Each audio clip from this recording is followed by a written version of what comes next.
everyone, welcome back to Poppin In with Alexa and Molly. I'm Alexa. I'm Molly. And this week we have a lot of reviews for you. Some big stuff has been happening, a lot of viewing. Yeah, I don't know if it's big stuff happening or just us watching things.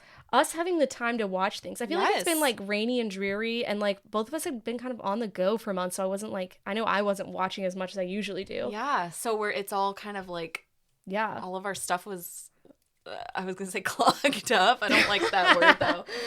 Our dietary tracks are good, don't worry. I've just been really rear windowing my streaming services.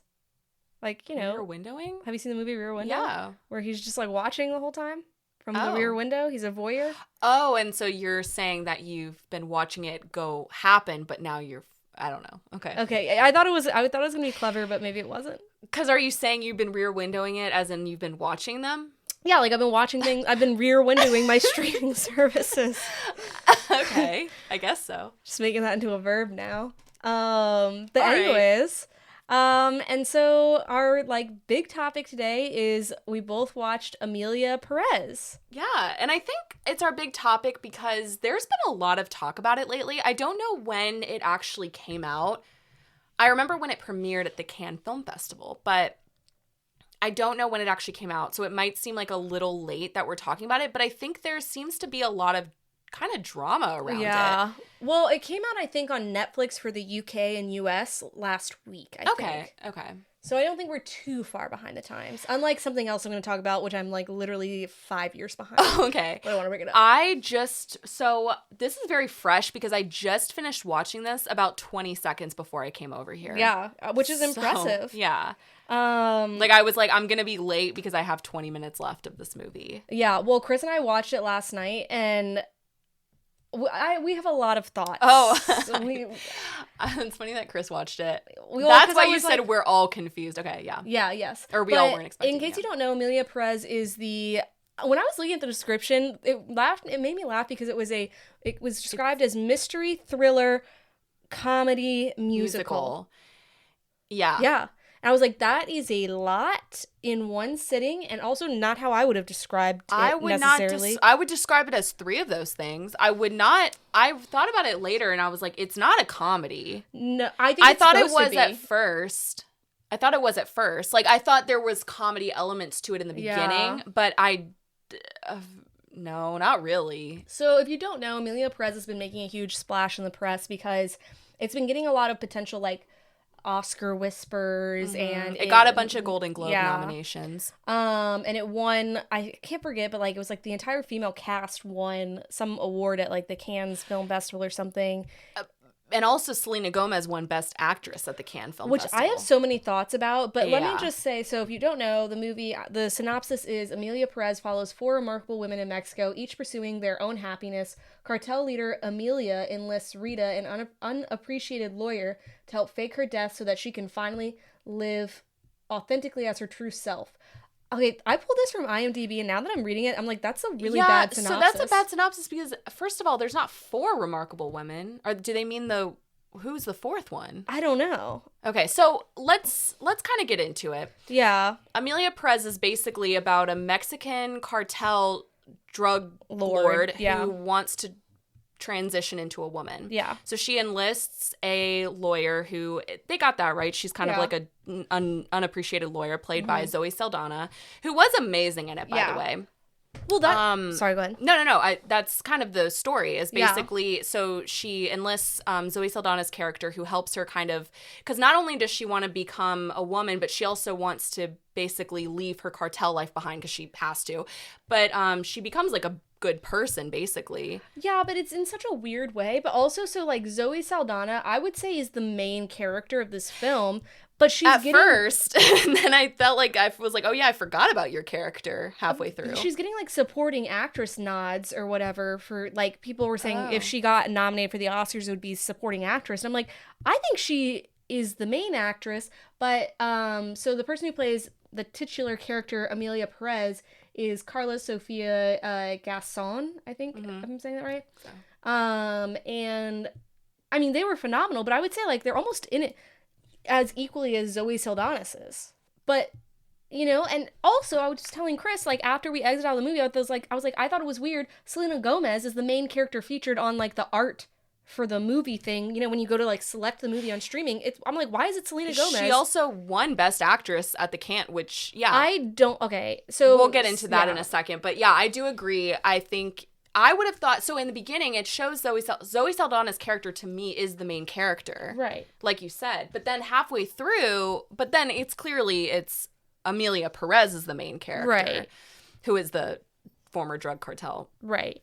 Former drug lord. But, I don't know. It's interesting. Maybe it's sometimes things can be too, Wicked had two main female characters. Yeah, but the thing is, like, people aren't saying it's two main female characters. I'm like, Zoe Saldana, I think, like, really carried most of the movie, but, like, she's even, like, the character that it opens with, and I was, like, reading a review from it, I was like, this is so true. So it opens on this scene where she's a lawyer, and she's talking about this huge crime where it's, like, someone was murdered, but maybe, like, they're covering it up by saying it was suicide or whatever, and they're giving you a lot of details about it to where you think, like, this crime must play, like, a huge role in this movie. Yeah, I thought it was the storyline, yeah. And then they do a whole song and number about it, which, if you don't know, it's a musical. I didn't know that either. Literally, as soon as it's just like when I watched Wonka for the first time, and as soon as they opened their mouth and, like, notes came out, I was like, wait. Have I been duped? You didn't know Wonka. I mean, Willy Wonka is a musical. Is it? It's a book. Huh? Originally. Yeah, but Willy Wonka the movie is definitely a musical. Yeah, but I was like, okay, Wonka's a musical too? I don't know about that. Just more branding. I was definitely surprised, and I love musicals, but I had no idea this was a musical, and it's a very strange one. It's definitely one of the most unique movies I've ever seen. So it's gotten a lot of criticism. It's weird because it's getting, like, maybe people are saying it's potentially Oscar, like, nominated, like, critics are giving it good reviews, but then, like, I feel like, I don't want to say regular folk, but, like, other, like, journalists and podcasters and just, like, people, like, on Reddit and in general are like, what was this movie? You know what? Maybe, do you want to get into it first, or do you want to say what your thoughts were on it? What do you mean, get into what? To whatever we want to talk about, or do you want to get into, like, your thoughts on how you felt about the movie? I think, well, so if we, like, how did you feel about it? I at first was like, because I had heard so much negative stuff about this movie, and a lot of, like you were just saying, a lot of people were saying, like, how did this movie get nominated? It's not good. Mm-hmm. I watched it. I did not hate it. I actually thought it was kind of good. Interesting. Yeah. Even for a musical? I didn't think about it as a musical really too much, except for when they started singing, but I did think it was just so unique, and I felt parts of it actually did move me. Yeah. And I think that that's something, I'm not saying it was the best movie I've ever seen in my life, but it was, I appreciate, like, originality, and I thought it was very original. I've never seen a musical about a trans Mexican drug lord, so it was definitely an interesting take, and I think there were some things that I was not a fan of, but I did think it overall, I actually did find it kind of moving. Interesting. And I was the other thing I was gonna say, I was into it the entire time. Okay. Yeah. Interesting. Like, yeah. I was, like, into it. Like, I was kind of, in the beginning, there was, like, I kept being like, okay, this is interesting. And then be like, okay, I'm kind of over this. And then I'd be like, okay, this is interesting. Yeah. And then towards the end, Chris and I were like, because we were watching it kind of late, and I was like, okay, I'm just gonna, like, finish the rest. Like, I had, like, 30 minutes left, and Chris, like, had, like, a little pause, and he was like, let's just finish it. Let's just find out what happens. Yeah. And the thing is, I didn't, like, absolutely hate it. I will probably never watch it again. Oh, I won't either, yeah. And I think the criticisms of it are extremely accurate. Mm-hmm. And some of them are, like, things that I picked up during it, but also some of them I was just like, oh, yeah, I didn't even think about that.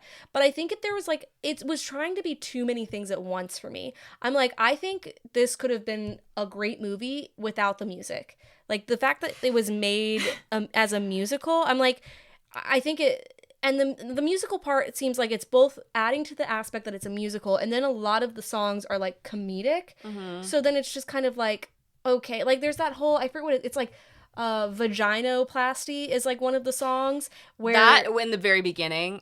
Yes. That's when I was like, what is this movie? It was crazy. So to give context, Zoe Saldana's character is basically kidnapped almost by this cartel, and he's like, I want you to find me a doctor who can do to do surgery to make me into a woman. I've already been doing hormones for like 2 years, whatever. But obviously he has to do it like low key because he's like a huge drug lord, you know? Yeah.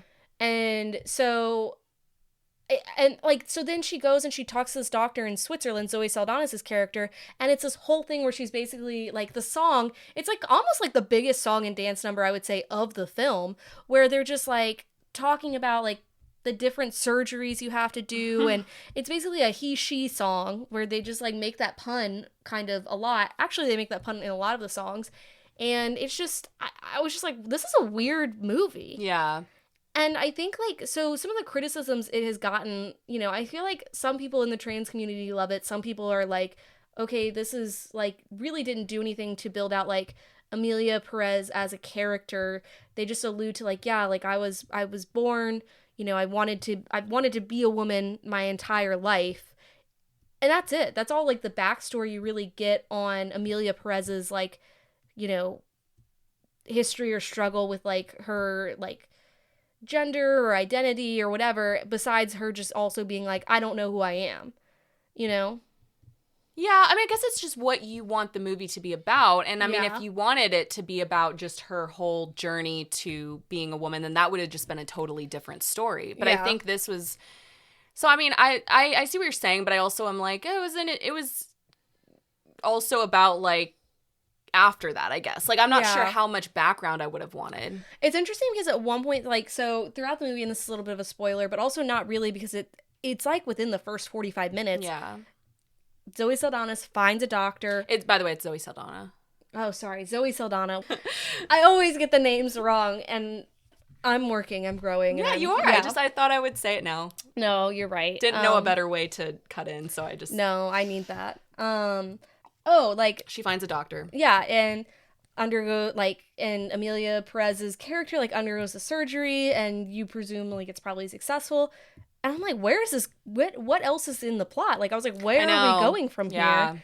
And it is interesting, like, the way the plot kind of weaves and turns. It really does turn into a different movie halfway through. Yeah. Because, again, it is, like, a crime. I mean, you're dealing with, like, a drug lord, so it does turn into, like, a crime plot. Kind of. But, well, definitely in the last, like, 30 minutes, I would say. Yeah. I'm curious what the takes are, like, what the, you know, mixed reactions are, because I actually thought about it. I was like, I wonder how it kind of felt for the actress, Carla Sofia Gasson. Hopefully we're pronouncing her last name correctly. But I was wondering how she felt, because so in the beginning of the movie, she is do you remember what the character's name is? I think it's Manitas. It starts with an M. She's the male drug lord, and I was wondering how I actually saw a video of her becoming that character, like having to sit in the makeup chair and they dressed. did a phenomenal I know, job. because at first I was like, oh, that is the character. Like, I didn't realize, and it's her. And I was wondering how she felt about. Like, I wonder how that felt for her to be turned into a man. You know what I mean? Like, that is interesting. Because she is a trans. I don't know if we mentioned this, but the actress is a trans woman. And so I was wondering how she felt about that. So I'm curious, like, you mentioned that it got mixed reactions from the trans community. Yeah. And I'm curious what... I think the thing is, like, a lot of the songs felt very, like, surface level. And again, it's, like billed kind of as, like, a trans story. But I think a lot of people didn't feel like it was inherently a trans story. It was using, like, becoming trans or transitioning, as the plot device, whereas it shouldn't more so be like, I think they wanted more like emotional depth, you know? Like, it didn't feel like a lot of, I think the emotional depth almost came from being a drug lord. I was gonna say, not necessarily. It is two stories, because I don't know how much we want to get into the movie, but basically, you know, the reason why she gets Zoe Saldana's character to represent, like, as a lawyer, is because she wants to also go into hiding. She has to become a new person, and then she also wants her family. So Selena Gomez plays the wife, Jessie the wife, and they have 2 kids. Yeah. And so she wants Jessie and the 2 kids to also go into hiding. So they get sent off to, like, Switzerland. Yeah. And obviously they're not told that she's transitioning into a woman. They're told that she dies. And so now Selena Gomez's character is like grieving, and it becomes like a tricky situation because 4 years later, they do a time skip into 4 years later, and she's like, well, I want to see my kids. Yeah. And so she pretends to be an aunt to these kids. So now, like, you know, supposedly, I guess it's supposed to be her brother. Benitez, who is like the pre-transitioned Emilia Pérez. She's pretending to be Emilia Pérez is Benitez's sister. Yeah, so she's the aunt. Yeah, but of course, like these are her kids and her former wife. Yeah, so she's like she's like loves them, and they're kind of like, who are you? But it turns into a situation because how do you keep them there when it's like not actually her family? Children. And so that's where kind of like it kicks into sort of a new story, and that's where a lot of the emotion. I did think it was kind of emotional when she has that scene with her daughter/niece. They're singing to each other because about the smell? About the smell. Okay, yes and no. So I was like listening to this critique of it, and someone was saying the thing is, because it's also like about like Mexican heritage and crime, and this is what I'm saying is like this movie's trying to be so many storylines because like a huge thing is Emilia Pérez then becomes, after being a drug lord, she transitions, and then she's like, I want to help people, so she's helping families find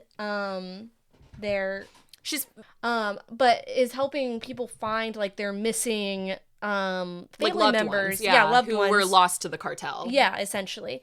But so I was listening to this critique of it where it was like it doesn't really play into Mexican culture like a lot, in that it makes it seem like everyone in Mexico is like missing a family member to the cartel, for one, and two, I thought this was funny, I didn't even realize this, but during the line I thought it was kind of a weird song where like Emilia Pérez is like tucking her child into bed or whatever, and then is it her son or daughter? I don't even know.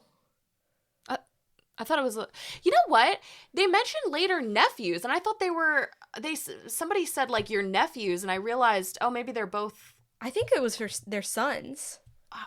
Were they two boys? I think so. Oops, I'm sorry. I thought it was a little girl. They honestly don't highlight the children at all, really, except for this one song. Okay, where like her son is like crawling all over her and is like, "You smell like my dad," because again, she's like, "Papa."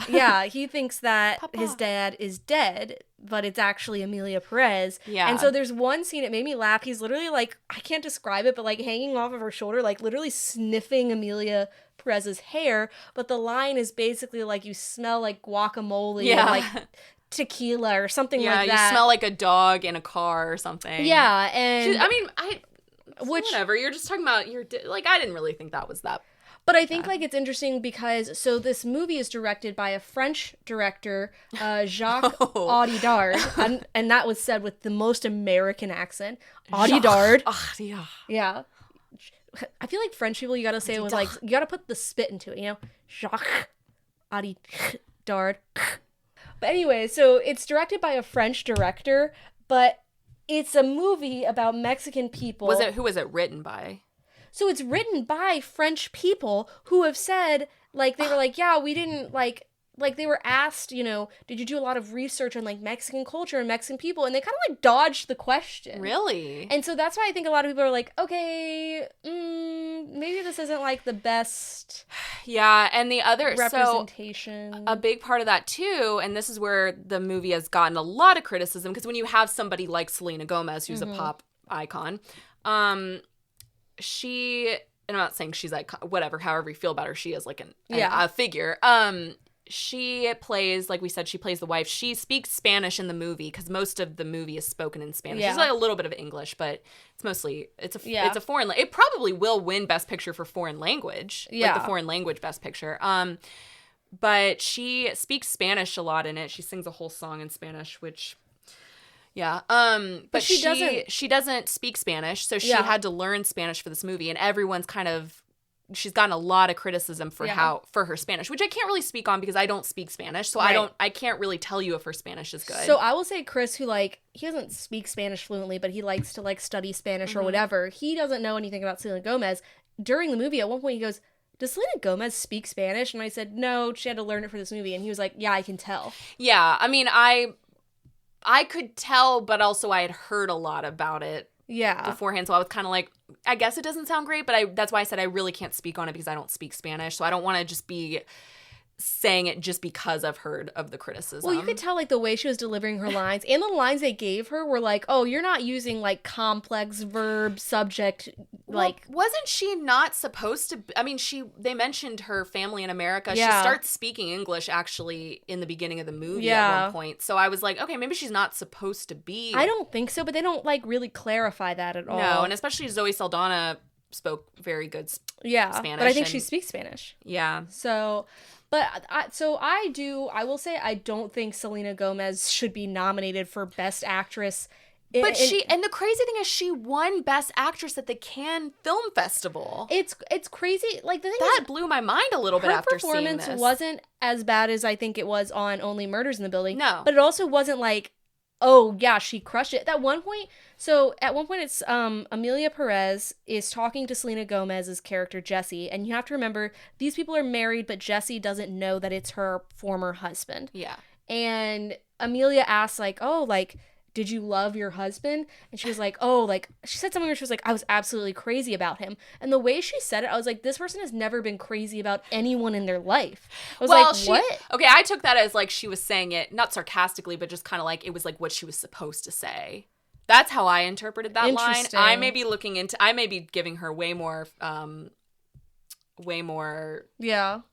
credit than maybe she was actually being serious, but that's how I took it. But I didn't think so. I even have it, like, down. I wrote, like, Selena isn't that bad in it. Like, people are, like, really she's gotten a lot of criticism to the point where she has actually defended herself on social media, which I hate when she does. Please get off social media, which she has. She's gotten off Instagram multiple times and made a whole thing about it. Yeah. Get off permanently. I actually don't care whether you're on Instagram or not. No one cares. Apparently a lot of people care. She was the most followed person in the world at one point. Well, she has a lot of stans. Yeah. And they're intense stans. They're kind of like Ariana Grande or Taylor Swift stans. Like, she has a lot of stans, but she also has a lot of haters.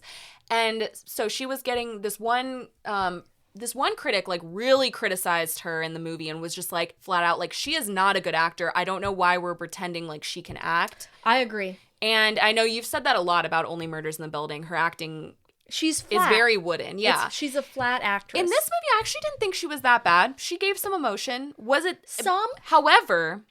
It was an incredibly emotional role. And, like, there's this whole thing where it's like, her credit card has been cut off. She's trying to take her children away from Emilia Pérez, who she doesn't know is her husband. And there's this whole thing where it's like she's on the phone with Emilia Pérez, and she's just like, what the fuck? Little foot stomp. And I'm just like, it's just. So I didn't think she was that bad. I do think anyone else could have played that role. Anyone. And I just didn't believe her as, like, a drug lord's wife. I didn't find her to be believable. I didn't think she added anything. And she really can't. She's not a good singer. I have always stood by that. She cannot sing. And so it was kind of crazy that, like, they put her, that she had a whole song. Again, like, anyone else could have played this role. Because, like, the thing is, I'm not going to sit here and say she's not talented. Because I do think obviously she's where she is for a reason. Yeah. I think the bar is very low, though, because I think people are basing her acting. I truly believe this. They're basing her acting off of the fact that she was a former, like, Disney star. And so it's, like, incredible that she's now. But people don't do that with Zendaya. I agree. And because she's an actually good actress, you know, who's a former Disney star. Yeah. But I think with Selena, the bar, I think they're holding her to that standard. Yeah. And I think there's some parts of her that I do think is talented. I don't think she's a good singer. I don't understand why she's, like, a pop. Like, I think I like some of her songs, but I don't think she sings them well. Yeah. She's probably very auto-tuned. I don't think I've heard her sing, like, live, and she's not very good. I actually don't. I'm like, now that you said that, I'm trying to think. I'm like, what is she talented at? I don't think she's talented at acting. I don't think she's that talented at singing. I don't think she's, like, a good, like, TV personality host. So I think, here's what I'm going to say, and I don't know if this is actually true, but I think because she used to be better than she is now. And I think some of it is the way that she speaks. Yeah. It's a little stilted, and I think it's because, like, it's wooden, like, it's almost like she doesn't open her mouth all the way. And I think because some of that is because of her, is it lupus? She has, like, she's, has a disease, I think, that she's struggled with. And I think I've heard people say that that's why. So I think that's some of it. So that's okay, that's fine. But like I don't know. I'm very like torn on it because there's clearly, like, I've always liked her on Only Murders in the Building. I don't think she's anywhere as good of an actor. Like, it is kind of crazy sometimes that she's sharing a stage with Steve Martin and Martin Short, but at the same time, there's got to be something about her because their chemistry works. So I don't know why, but something about it. Who do you think like you could put in that role as well? In what maybe role? Would like in the Only Murders in the Building role that would maybe like I don't be know. a better It's actor. hard for me to see that because like to me she like is Mabel. Yeah. So that's why it's like weird for me because I agree with everyone that she's not a good actor, but I'm also like, well, there's something about her that clearly there's something there. Yeah. But I don't know what it is. And I do not think she needed to be in this movie. No, I don't think so either. And like, it's not that her role wasn't important. I think her role is like actually obviously pivotal to the climax and I won't give anything away. But no, her role was. I just think anyone else could have played her. Anyone else. Because of, like, again, she's not really a great singer. That's probably, I think she's actually better at acting than singing. Yeah. And unfortunately, it was a musical. So it was like, wow, we could have gotten anybody else. Yeah. But And it's also like to see scenes where it's Zoe Saldana and then Selena Gomez paired together, where Zoe Saldana is like phenomenal. She does an amazing job. Yeah. And I think it just makes Selena Gomez's acting, like her poor acting, stand out even more next to someone who's doing a great job. And for a while, it was a lot of like, I would not have known that anybody else was in this movie other than Zoe Saldana and Selena Gomez because it felt like the two of them were kind of being That's the why ones I was seeing on press tours. most being promoted. Yeah, they were. They were the two on press tours. They're also, I feel like when we're talking about awards, like they're the two talked about. And they are all three nominated for Golden Globes. But I felt like Carla Sofia Gasson was not at all talked about. And I was like, I thought her acting was probably the best in the movie. I was thinking that. I was wondering if they were trying to hide, like, in terms of PR, the transformation. Because there is a scene where it's like after her character has undergone surgery, and you don't know that it's her, and it is like the difference is like startling. But if they had been promoting her a lot, then you would like automatically know. You would see that scene and you just be like, well, that's Emilia Pérez. And I think that's why I'm like a little bit like, wow, this movie was something, because I watched this movie knowing nothing. Yeah. So I kind of liked that a little bit, and I do wonder if maybe if you knew the plot from the start, it would have been a little different. Mm-hmm. And so that's where I look at this and am kind of like, I guess it's like where you define what a good movie is, because I felt like I was captured by it the entire time. Yeah. I felt like some parts were moving. I thought the ending was moving. And so I think me not knowing what it was about kind of that's why I like it a little bit more than maybe No, I didn't know what did. it was about at all. I thought it was the plot of September 5th. I got them confused. What? Which is like about the Olympic hostages. I was asking Chris, I was like, is this that movie about the Olympic hostages? He was like, no. Wait, so why did you... What? What? Weren't you the one who wanted to watch it? Yeah. Okay. Well, because also it's gotten like so much hype and stuff, but also I thought it was about the Olympic hostages. But like... Also, I was like, okay, everyone's talking about this. Yeah. I have heard a lot about the September 5th movie, too. Yeah, I want to see that. I'll be honest, though, if I had known it was a musical, I would not have mentioned it at all. One of my thoughts was, if Alexa hated Joker 2, I can't imagine how she felt about this movie. I was, like, looking at one of the reviews, and someone was like, yeah, like, it wasn't a musical where it was, like, every 2 minutes there was a song. I was like, really? I felt that way, and that's why I thought that about you. I felt like it was heavy on the songs. Yeah, they were, yeah. The only one I did like a couple songs. Actually, the song that she sang with the doctor in the beginning, there was like... Oh, that's the vaginoplasty one. No, not that one. There was like another... The doctor that they ended up... I think. I can't remember. Lady. It was kind of pretty. I was like, oh, this is pretty. And then the last song I liked. It definitely was heavier on the songs in the first half of the movie. It almost like gave up on being a musical in the second half, which was weird. It just, to me, I mean, it was...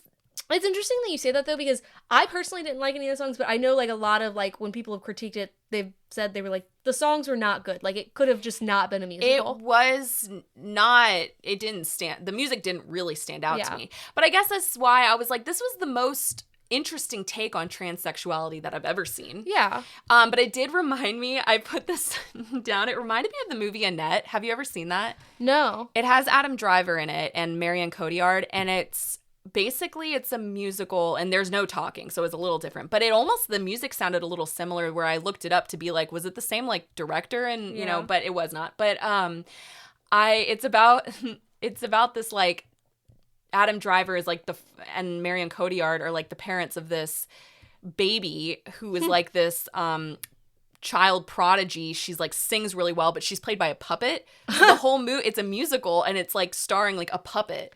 That sounds and it is wild. It is one of the most wild movies I've ever seen. In like a good way or bad way? It's not very good. Okay. I would say this movie was better actually, but I like it because Adam Driver's in it. Yeah. But if you take Adam Driver out, it's like kind of unwatchable. Yeah, interesting. I feel like actors love doing like, they're like, I'm gonna do some weird shit. It's a weird movie, and it's kind of like a Marvel movie and some weird shit. I know. I could star in Star Wars, but I could also star in this movie about a puppet. Jinx. You owe me more wine. Which also, like, speaking of puppets, I told Molly I watched the Muppets Christmas Carol for the first time this year, and it's my favorite Christmas movie. This is just a random question. Is Muppets, like, is that supposed to be a combination of man puppet? Oh, I didn't know about the man part. Do you know what I mean? I don't actually know why they're called Muppets. I mean, it was created by Jim Henson. Yeah.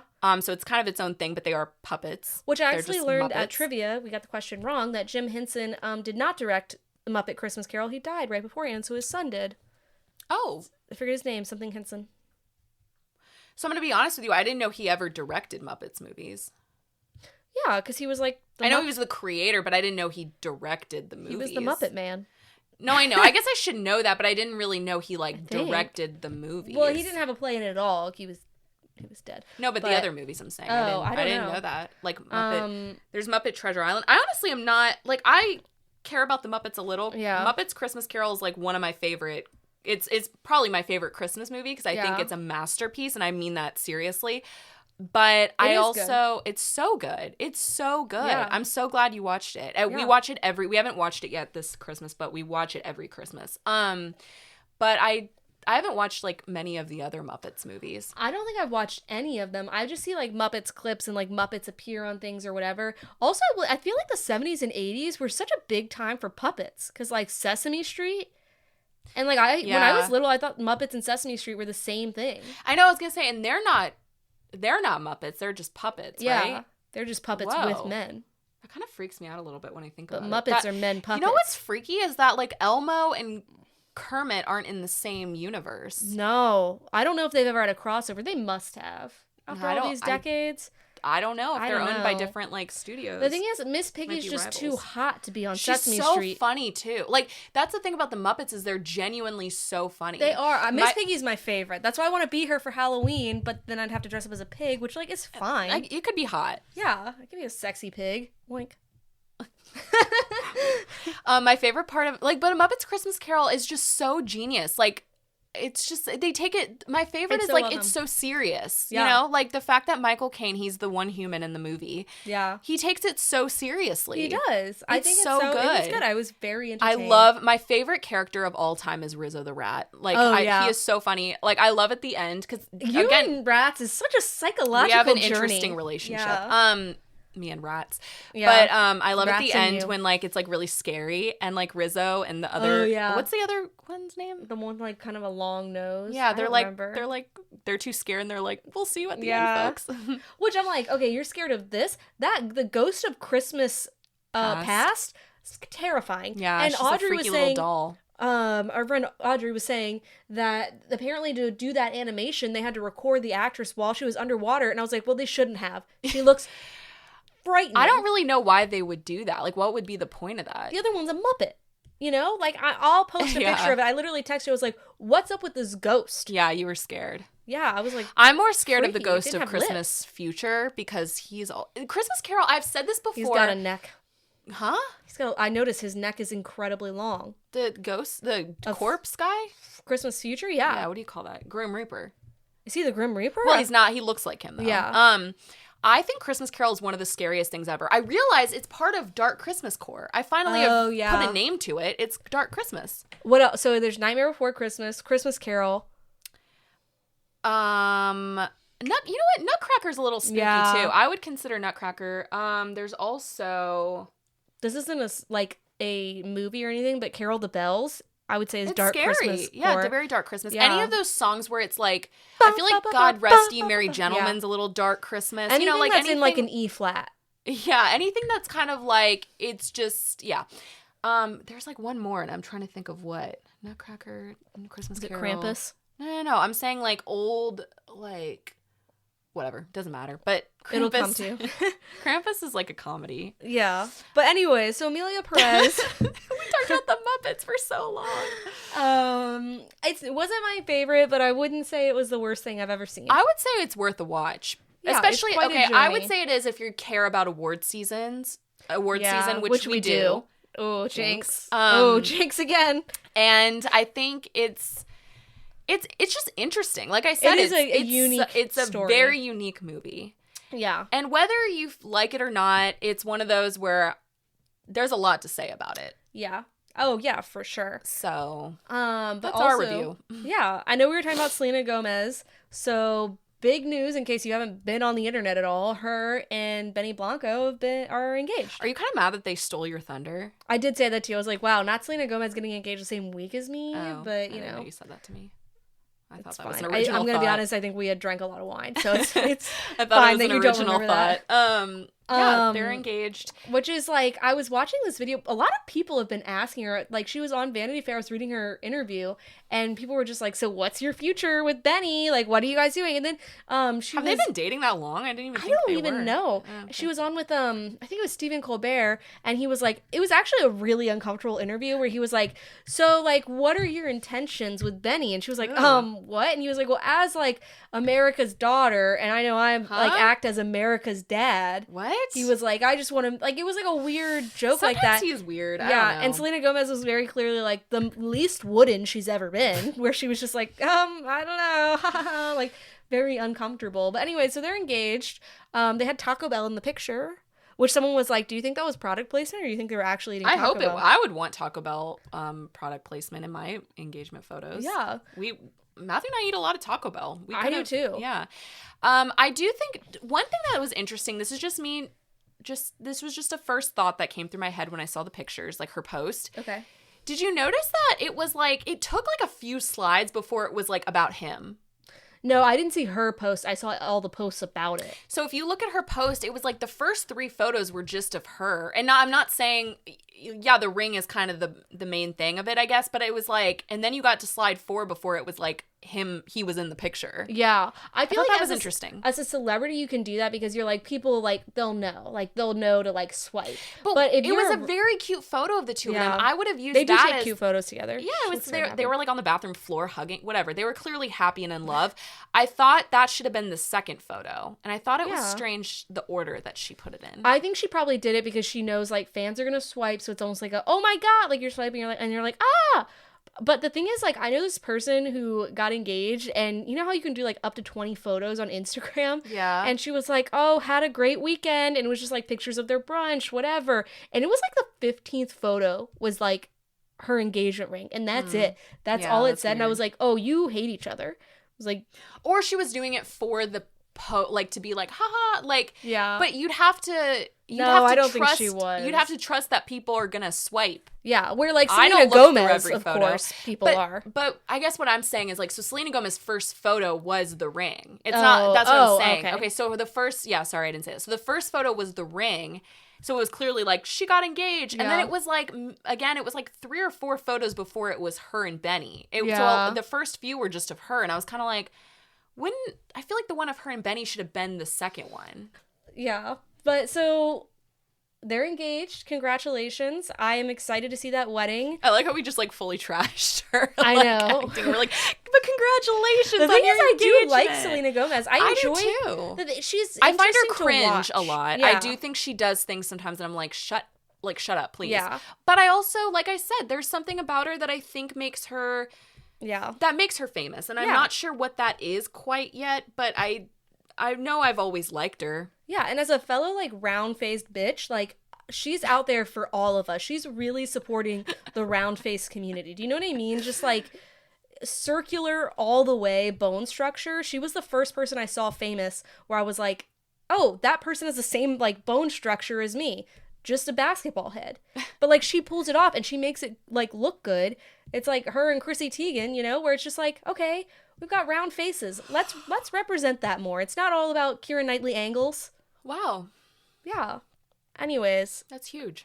So yeah, that's our thoughts on that. That's our thoughts on Emilia Pérez. But also speaking of like awards season. Yeah, I feel like we're really transitioning into these topics. That's the goal.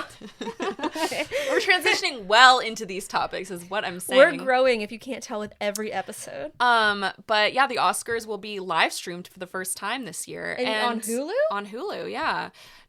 Thank God it's not Netflix. I know, I was just about to say that. Granted, I don't think... Do you think, like, the Oscars doesn't get more than, like, the Jake Paul-Mike Tyson fight, for sure, right? Probably not. But still. I did see a thing for Christmas Day game yeah. day on Netflix, and I was like, oh, God. Chris is just going to lose his mind. Yeah. It's not gonna be...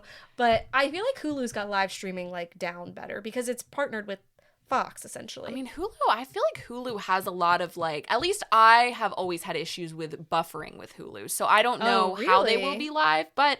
Whatever. I mean, will we even watch it on Hulu? Oh, so it's also still offered on, like, whatever... I believe so. I mean, whatever's easiest. Whatever's not buffering, I guess. No? It's not? I don't know what that He's saying meant. Chris is yelling from downstairs that no, we won't be watching it on Hulu. Yeah, I agree.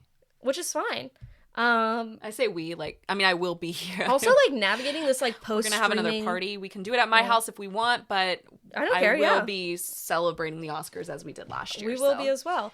You gotta wear your hat the whole time. Oh, yeah. Do you wear it? I do wear it, I promise. I'm just kidding. But I feel like this post-streaming world is really stressful for me. Like, when you guys came over, it was either the Oscars or the Emmys, I can't remember. I was trying to figure out, like, where to stream it. And, like, we have, like, a pseudo-cable thing, and we also have streaming, and I'm just like, I don't know. I don't know where to find these things. I don't know what the channels are. I turn on my TV and I have to find it. Yeah. You know, like, I can't just hit channel up and down. It's crazy. So, I think the best thing to do, this is how I find it, is just to type in, like, Emilia Pérez streaming, and that'll show, like, if you Google it, like, it will show up the first thing that it's streaming on. But what pisses me off is, like, so then it'll have the list, it'll be like Amazon, Netflix, whatever, and then it'll be like Amazon subscription, $3.99. I'm like, well, do you mean like the subscription that I have, like Amazon Prime, or do you mean like I can access this with my subscription plus $3.99? So I hate that. If it says streaming. Okay, so if you say you look it up and you're looking up where it's streaming, you say Emilia Pérez streaming. It'll say Netflix and then it'll say subscription under it. That means that you can get it for free on Netflix because you have a subscription. If it says like premium subscription, which it often does under like Hulu or whatever, that means it's also on like it's on Star, so you have to get it through that. Like so then it's like you don't have it. But it's really frustrating actually. But I'm excited for the Oscars. I'm excited to see, like, I am too. I know, like, we want to see, Chris and I want to see September 5th. Obviously, we're going to see Nosferatu. We wanted to see Anora, but it was, like, literally in our theater for 1 week and then it was gone. So I think that is an important one to see because it seems like that will probably be a big winner. I'm just going to have to, like, stream it, but I do want to see it. Like, I wanted to see it even before I knew, like, I saw the trailer for it. I can't remember, someone was with us in the theater. I can't remember if it was you or someone else who was like, that seems like an Alexa movie. It does, yeah. I don't know if I said that, but it does. So I want to see it. I think it's apparently amazing. The main actress in it is really, really good. So I'll probably watch it too. Okay. Would you like some more wine? Sure. Wine break. We're wined up. We're wound up. And we're winding down. And this is called Coastal, a Sauvignon Blanc from Trader Joe's. Hope you can hear that. That's good. Thank you. Oh, I think I really filled that up for you. You did, so... Enjoy. Thank you. You're like, but in other news, so I think we talked about, like, at the top of the hour, all the things we've been watching lately. We basically just have reviews to give. Yeah. I've been, like I said, voyeuring. Yeah, voyeuring. Eyes to screen. I haven't even been sleeping. So I just watched Juror number 2. Which I think will also probably get nominated for some awards, I don't know. right? I didn't think it got any Golden Globe nominations. I could be wrong about that. I'll have to double check. Okay, so after seeing it, I will say I don't know if it's necessarily award worthy, but I did think it was good. It was a good movie. So it was kind of a crazy premise. You've probably seen the previews, but it was directed by Clint Eastwood. I feel like for a Clint Eastwood movie, it got like no recognition. How old is Clint Eastwood? He's like in his 90s. So there is no way that man is. I mean, yeah. Do you think he's directing by himself still? No, absolutely not. He's probably not even like walking upstairs by himself. Sorry. Do you remember his family used to have a reality show on E? What? Yeah, it was called Eastwood and That Company. hot ass family? They're very hot. Yeah, the son was on it, I think. Oh my I think the God. son was in it. It was definitely the wife and daughter. We'll be streaming. But the thing is, are they interesting enough for like a They reality were not. show? They or were are they trying just, like, to hot, boring people. They were trying to be the Kardashians, and then it was like Clint Eastwood would sometimes kind of come in. I was shocked he even allowed a reality show about his family. Yeah, I can't like pin him down as like a character, like his He's personal a little character. weird. Okay, I can see that. Do you remember when he spoke to a chair? Hotties always are. No? Did you say hotties? Yeah. Clint Eastwood? Have you seen him when he was young? He was, yeah. I guess I'm thinking of him as a corpse now. No offense, sorry, but like he's very old. I'm sorry. Yeah. I'm sorry. I respect him, but like he is kind of weird too. Yeah, I could see that. I Like, feel do you like remember everyone when he in spoke Hollywood to is a a little chair? weird. No, I don't know what you're talking about. There was like I don't know what I'm talking about either. What are you talking about? No, there was like it was like years ago. I think it was when Obama was still president, but he was like speaking to a chair pretending it was Obama. It was very strange. What was he saying to I it? don't remember. Like, hey, Obamacare. Everyone think those thought rates it are... was weird. It like didn't land because it was so bizarre. Yeah. It was Interesting. bizarre. I'm sure like Obama got that clip and was just like, oh. His son, though, I think his name is Scott Eastwood. Hottie. He is so Scotty hot. Hottie. Scotty Hottie. At the RNC. Oh, he was speaking at the RNC. Okay, so. Oh, Republican? He might be. So we'll leave that there. Anyway, so he's still directing movies, though. I didn't know about this movie that much. I'd kind of seen like previews for it, but I feel like it wasn't really talked about. It doesn't seem to be getting a lot of like awards buzz, but it was good. It was so basically Juror number 2. It stars Nicholas Hoult, who I love him From Succession. Nope. That's Nicholas Braun. That would be so funny if it was Nicholas Braun. I can't imagine him playing this character. I get them. It would have been Has he ever played a serious role? Now that I'm thinking about it. Sky High was very serious. He played Jim Henson. Oh yeah, but he did a great job. No, I know, but I'm like, he's not serious. Yeah.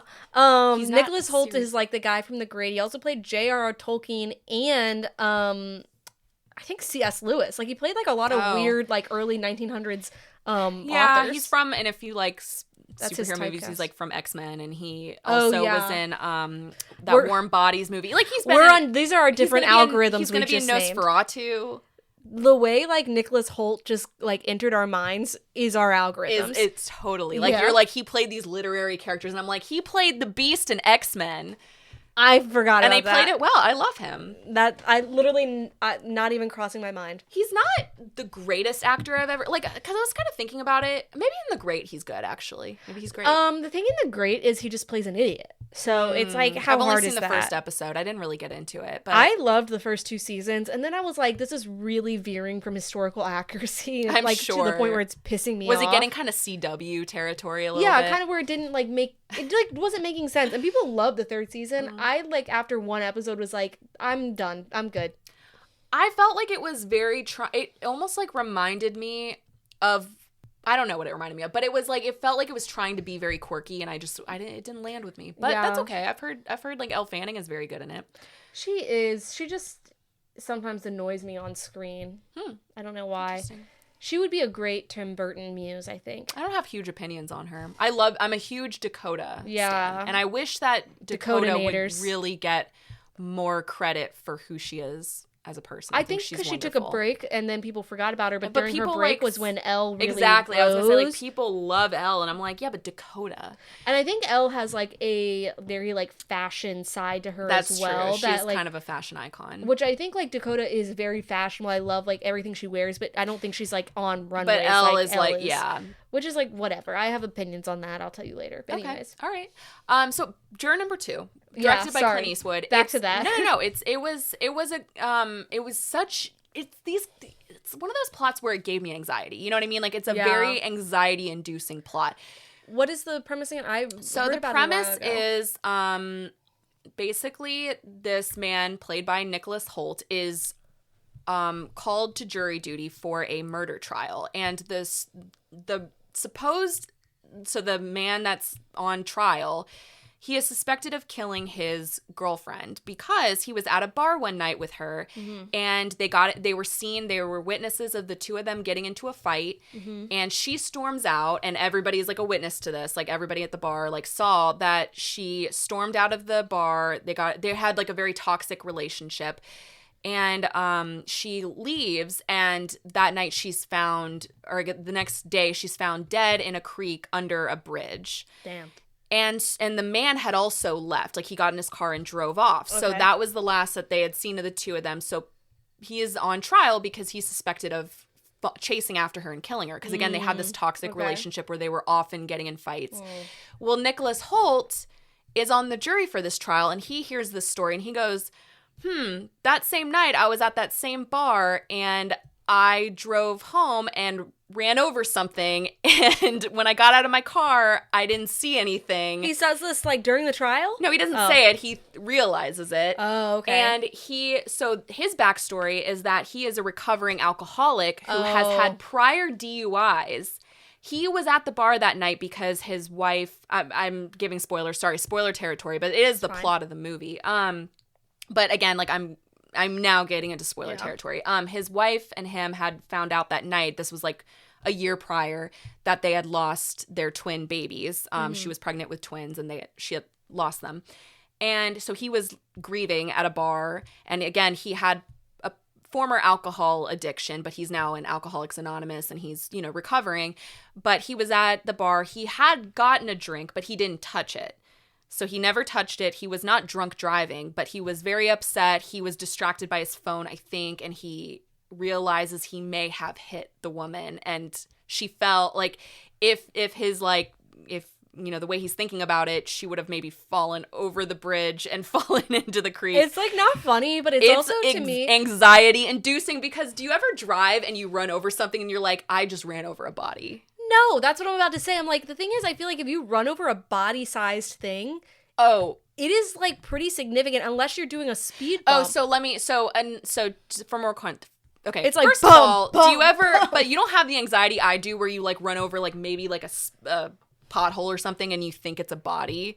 I feel like a lot of people have that. I've always seen that, where everybody like starts to panic that they just like ran over something. What I'm about to say is, I should clarify, I've never like hit someone and run over a body. No, but like I haven't either. But like everybody has that like I'm anxiety, saying, like, I don't have that anxiety because I feel like I hit a pothole, and it's like I just feel like a body would feel different under my tires. It would, yeah, but. And so, okay, so I'm going to give context. So he gets out of the car when they show, like, his flashback. He gets out of the car, and he's like, nothing here. And he sees a deer crossing. So he thinks he hit a deer at the time.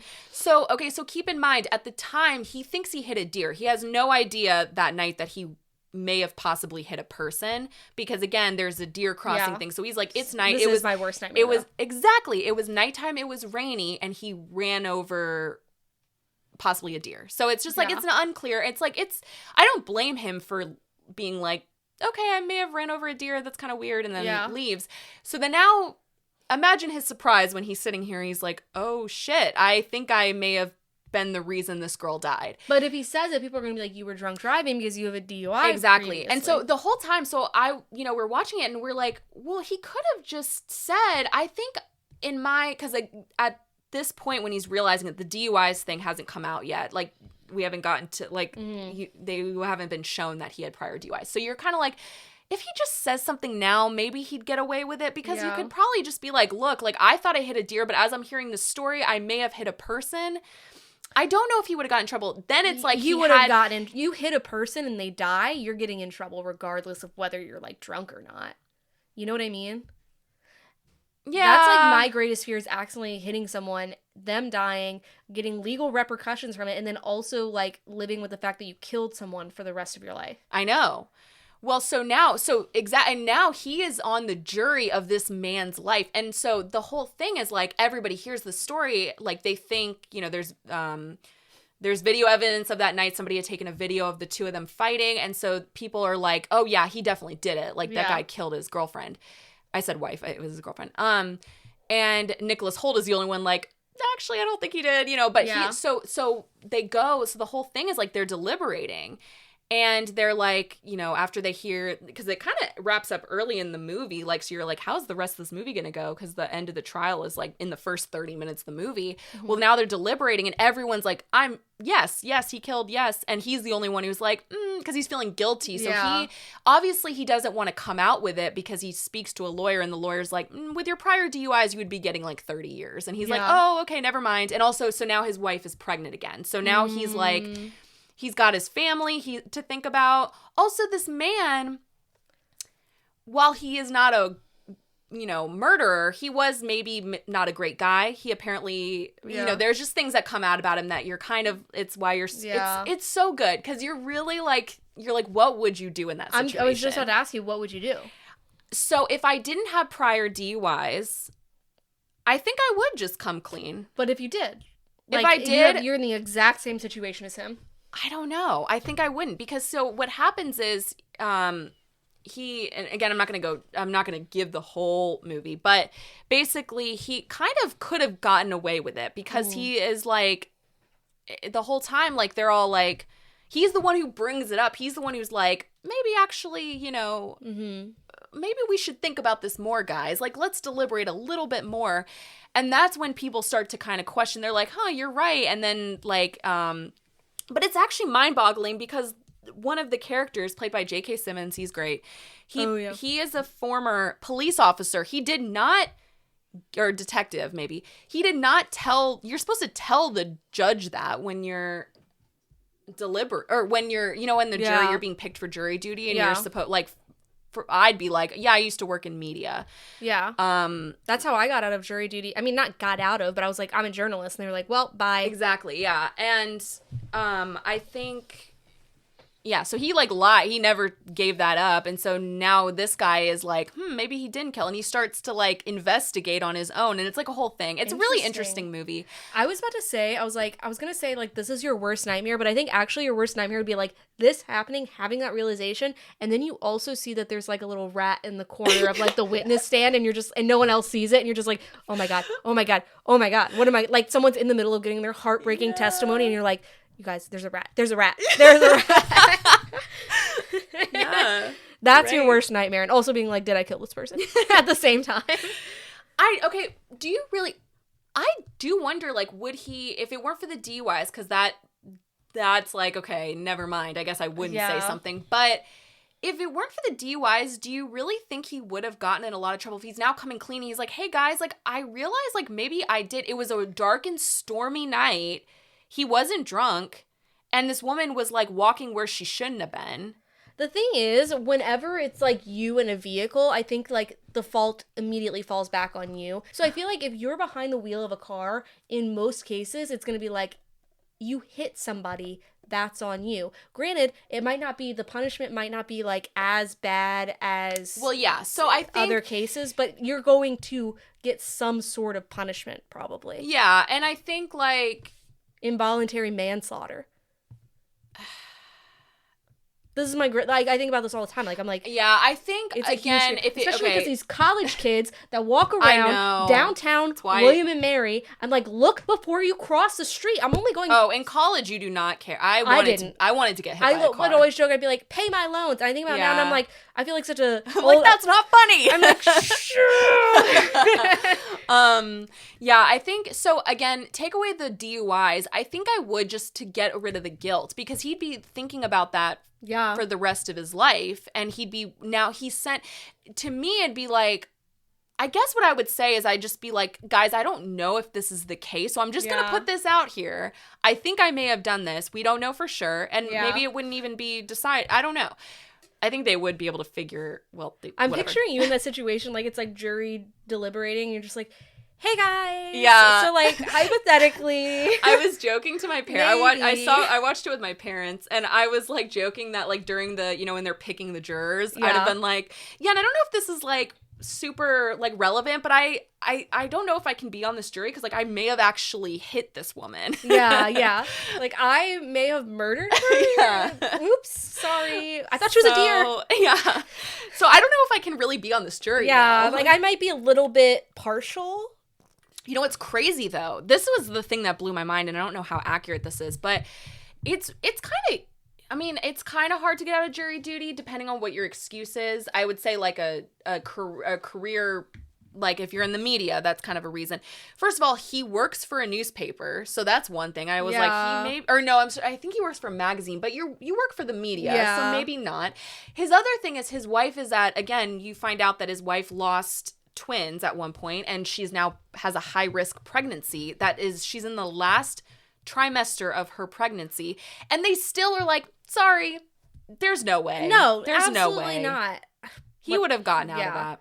But it also like makes me think of I regularly think about the jury in the O.J. Simpson trial where it was like they were sequestered for like what was it, like a year or two or something. Like that's crazy. And like they were prisoners themselves. Like they that is so insane. Like imagine like you're just not gonna see me for 2 years. So here's what I want to talk about with the justice system is why we Let's get into it. No, because I every time I bring this up, I get shut down. I do not think a jury of 12 random citizens, I think it's a little antiquated. Yeah. Because why would 12 random people, why should they decide the fate of somebody? They could be idiots. You know what I mean? I think it's because it's supposed to create like an unbiased setting, but it's never unbiased because at one point, like one of them says, I can't be on this jury because I was a bus driver and I drove, he has ridden my bus before. And they were like,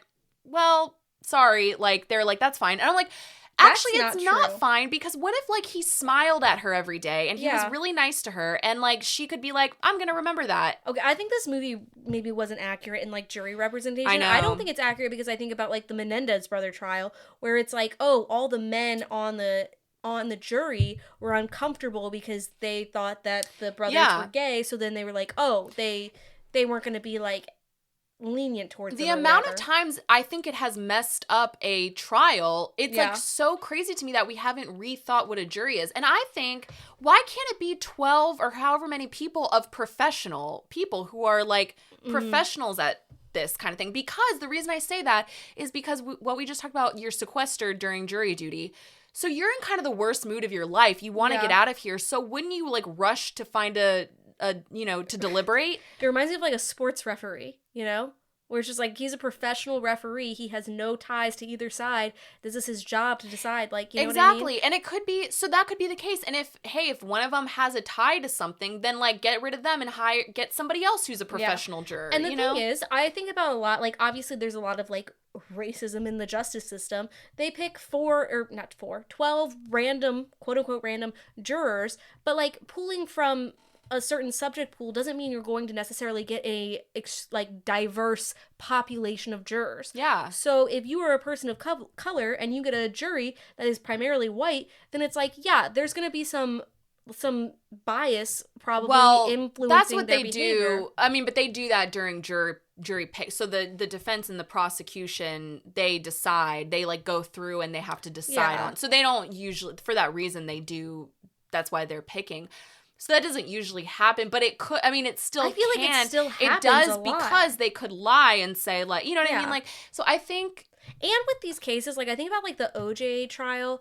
So you have to find someone who's like, they basically had not heard of OJ Simpson or like the murders or anything, which this was like 1995. So who wouldn't have heard? Right. But it's a little bit easier as opposed to nowadays, if that same thing happened, like how would you find a jury? Well, that would be insane. You'd just be getting weirdos who live under rocks. Exactly. And then do you really want your life to be in their hands? Right. Like, it's crazy. And then at one point, like, Nicholas Holt's character starts researching, because they're not sequestered, but they're not supposed to be looking things up on the internet, which again, like, hello, are you locking down their laptops? No, it shows him at work looking up articles about the case. Right. What? Which they're supposed to be. Like, they're not supposed to have access to outside communication, except for, like, you can call a phone for an emergency. Yeah, it's crazy. And so I guess that's where I'm just like, why do we still have jury of random people? Like, because again, like I said, if you're sequestering them, at some point they're going to be like, y'all, like, I give up.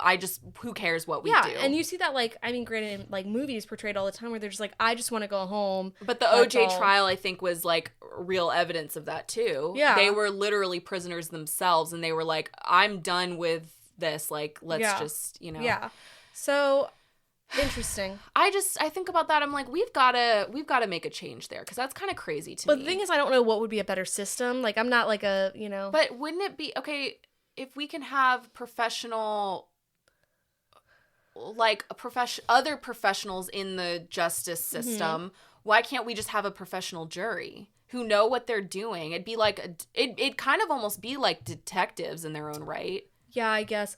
I think, like, maybe because they want that, like, unbiased, like, this is pulling people from different backgrounds. You're getting different education levels. You're getting different life experiences or whatever, because you want those different perspectives when you're on, like, from a jury, because, you know, then that's going to, like, influence their decisions ultimately, as opposed to, like, if we have people who are professionals, it's going to ultimately be, like, you know, a very small pool of people probably who, regardless of what you say, bias is always going to come into it. You know what I mean? And, like, past experience and, like, your ideas of the world and etc. So if you have the same people all the time, like, it would be probably not great. Like, people can be professional in it, but, like, you can't exclude the fact of, like, they're a human person with, like, these, I don't know. Yeah, I don't get it. I really don't. I'm still not sold on it. I think, like, I think it's something we've just got to get rid of. Like, I don't really understand why we still do it. I think it's a flawed system for sure. It's flawed. Yeah, it's very flawed. And so again, with this movie, you see that. I mean, it's a movie, but, like, that's where I really was, like, thinking about it. I'm like, why do we still have this? But it was a good movie, and I didn't say how it ends, so still go watch it if you want to. It's I thought it was really good. I think it's not getting enough attention. Toni Collette is one of my favorite actresses. Oh yeah, and she's phenomenal. She plays the prosecutor, and her acting in it is great. So go watch it.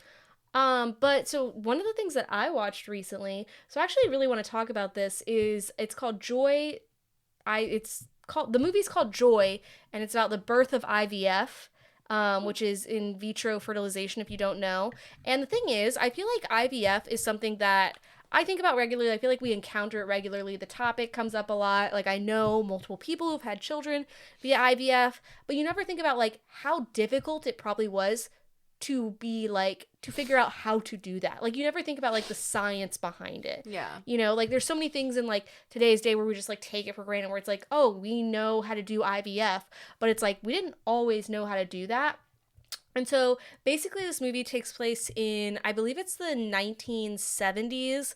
It's not a documentary? No, it's almost like a biopic, but not really. And so it has, like, the team of three. One of them is Bill Nighy, who I love. Oh, I love him. He's my favorite little British fella. Yeah. But so he basically plays one of the scientists, and then James Norton plays Robert Edwards, who's basically the guy who has, like, started this out. Like, you see that he is the person who's, like, trying to impregnate rats. Sorry. Ugh. Like, to figure it out. And then, but it really, Ew. like, it's following the story of Jean Purdy, who's played by Thomasin McKenzie. And she basically comes into the scene as, like, she's like, hey, I'm, like, a lab tech, and I'm a woman, and I'm interested in this thing. And it's interesting because you see her be, like, very quirky, but she also has this huge internal battle, which you don't even think about, of she's like pretty religious. Her mom is very Catholic, and when IVF was like first a thing, like people were saying that they were like Satan doctors, that it's going against like God's will, etc. So her mom stops talking to her, and you can see this like spark kind of leave her eyes, you know, but she's also like looking at like, so they finally get to human trials where they're trying to get like actually help these women get pregnant. And in the beginning she's like kind of cold to them because she's just like treating it like a science experiment, not science experiment, but you know what I mean. And also like she's going through all this stuff herself. She has severe endometriosis and herself cannot get pregnant, so that's another factor of it. But one of the women says to her, they're like, you know, it would be nice if you treated us like more than a number. Mm-hmm. And she kind of is just like, oh wow, like yeah, I guess that's right. Like these are women who like are absolutely devastated, like trying to get pregnant, like really like struggling, and at the time there's nothing.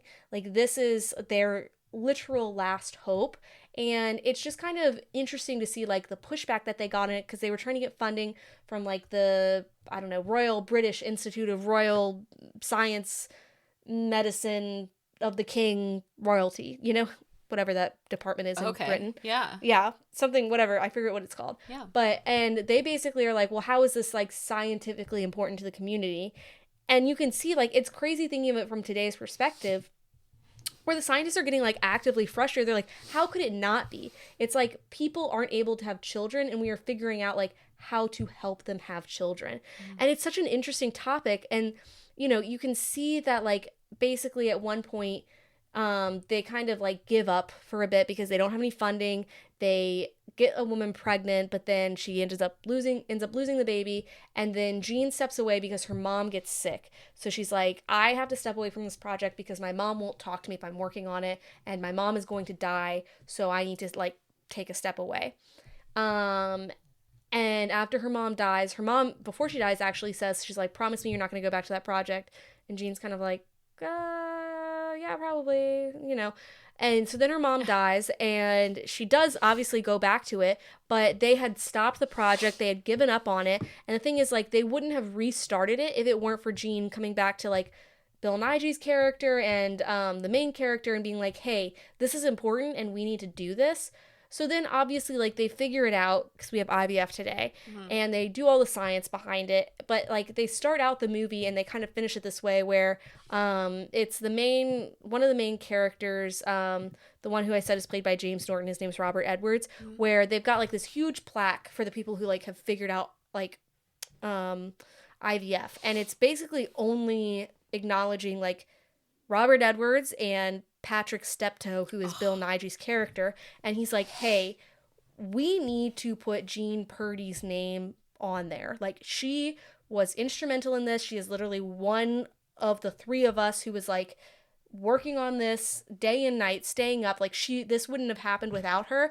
And I think it wasn't until, I want to say like 2020, like it was like within the past few years that they finally like put her name on the plaque too. Ew. Which is so frustrating. But it is like, the movie's kind of interesting because it does feel like a low budget kind of like weird movie type of thing, but it also is, I think, incredibly moving. And it's interesting like seeing these people, like seeing these women who are like really struggling. And again, like you don't think about like, oh, how did they figure out IVF? Like how did they get there? And it's like with a lot of work and a lot of like pain and emotion. And I think like one thing for me is I'm like fascinated by the idea of pregnancy, and I love like, this sounds weird, but like British historical pregnancy in general.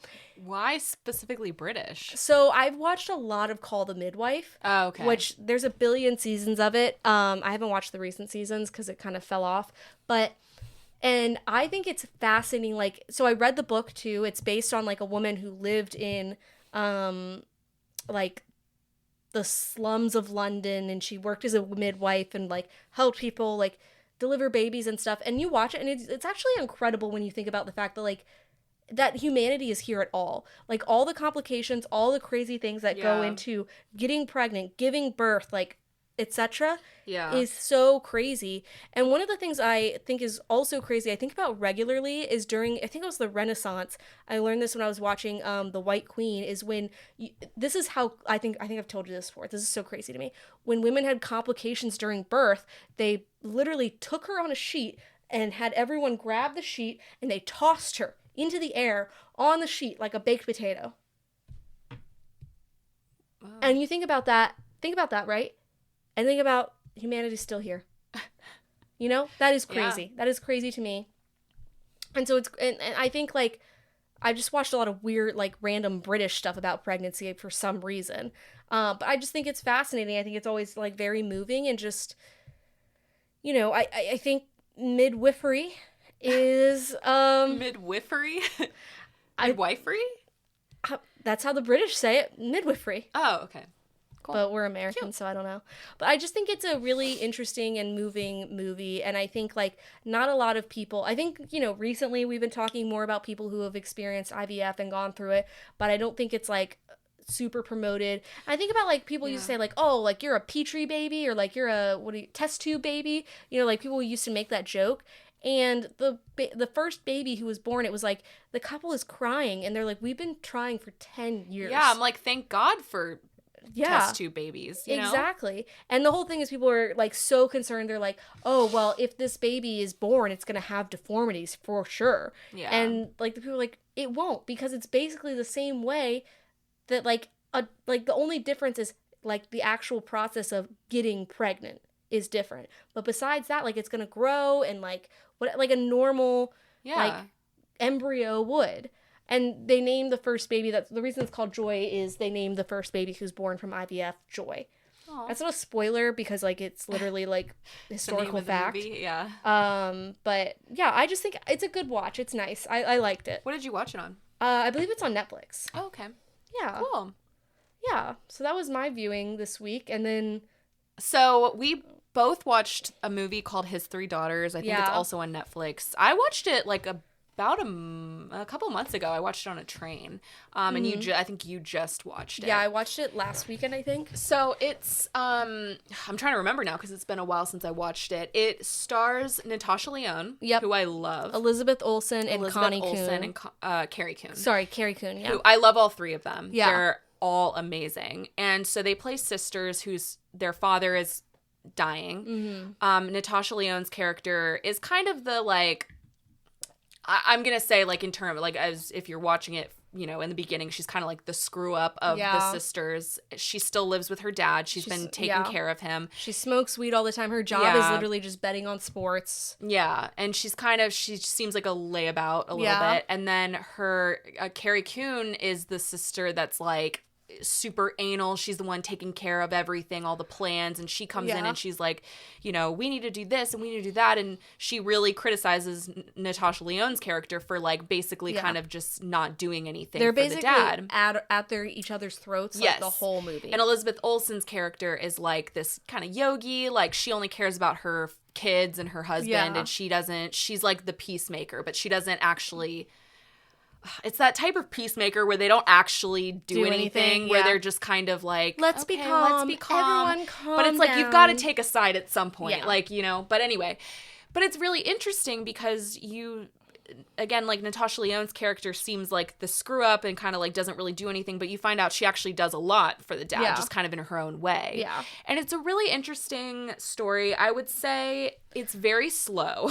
Yeah, it is slow. So the thing is, I didn't look this up, but I'm curious if it was a play at first. Like, from the first scene, it did seem like that. I was like, I could see this being a play, because the first scene is basically all three sisters have their own monologue that's, like, a minute long. No one's interrupting. No one's talking to them. So sometimes I will say, like, the dialogue doesn't feel realistic, because it is the whole time. It's just like one of the sisters is going on and on about something, but no one's, like, contributing to the conversation until she's done. Right. Which is just, like, not. It felt very play. It felt like if it wasn't supposed to be a play, it was trying to be a play.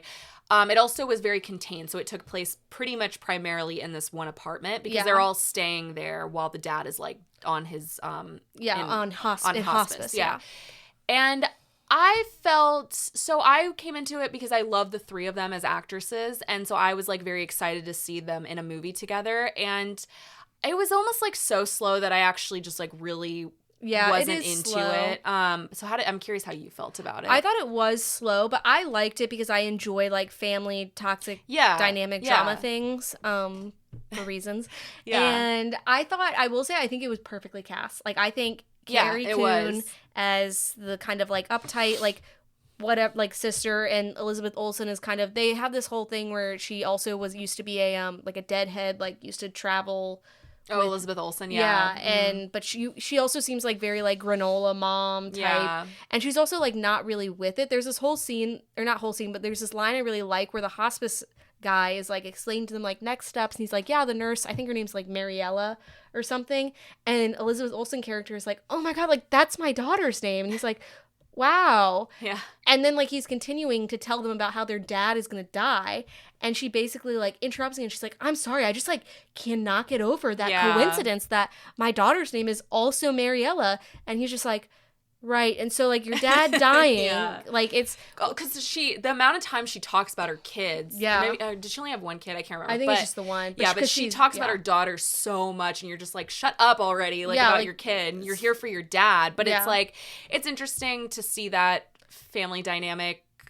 I feel like, I don't know. And I think it's interesting. One of the things I really loved about like that dynamic, so you learn the way they reveal information about these characters is great. Yeah. So you learn that, and this is like a spoiler, but whatever, that Natasha Lyonne's character, who's like kind of the screw up, is not an actual daughter of the dad who is dying. Mm-hmm. She is essentially adopted. So she basically, the dad had been married and had Carrie Coon's character and Elizabeth Olsen's character as his daughters. And then their mom died and he remarried a woman who already had a child, who is Natasha Lyonne.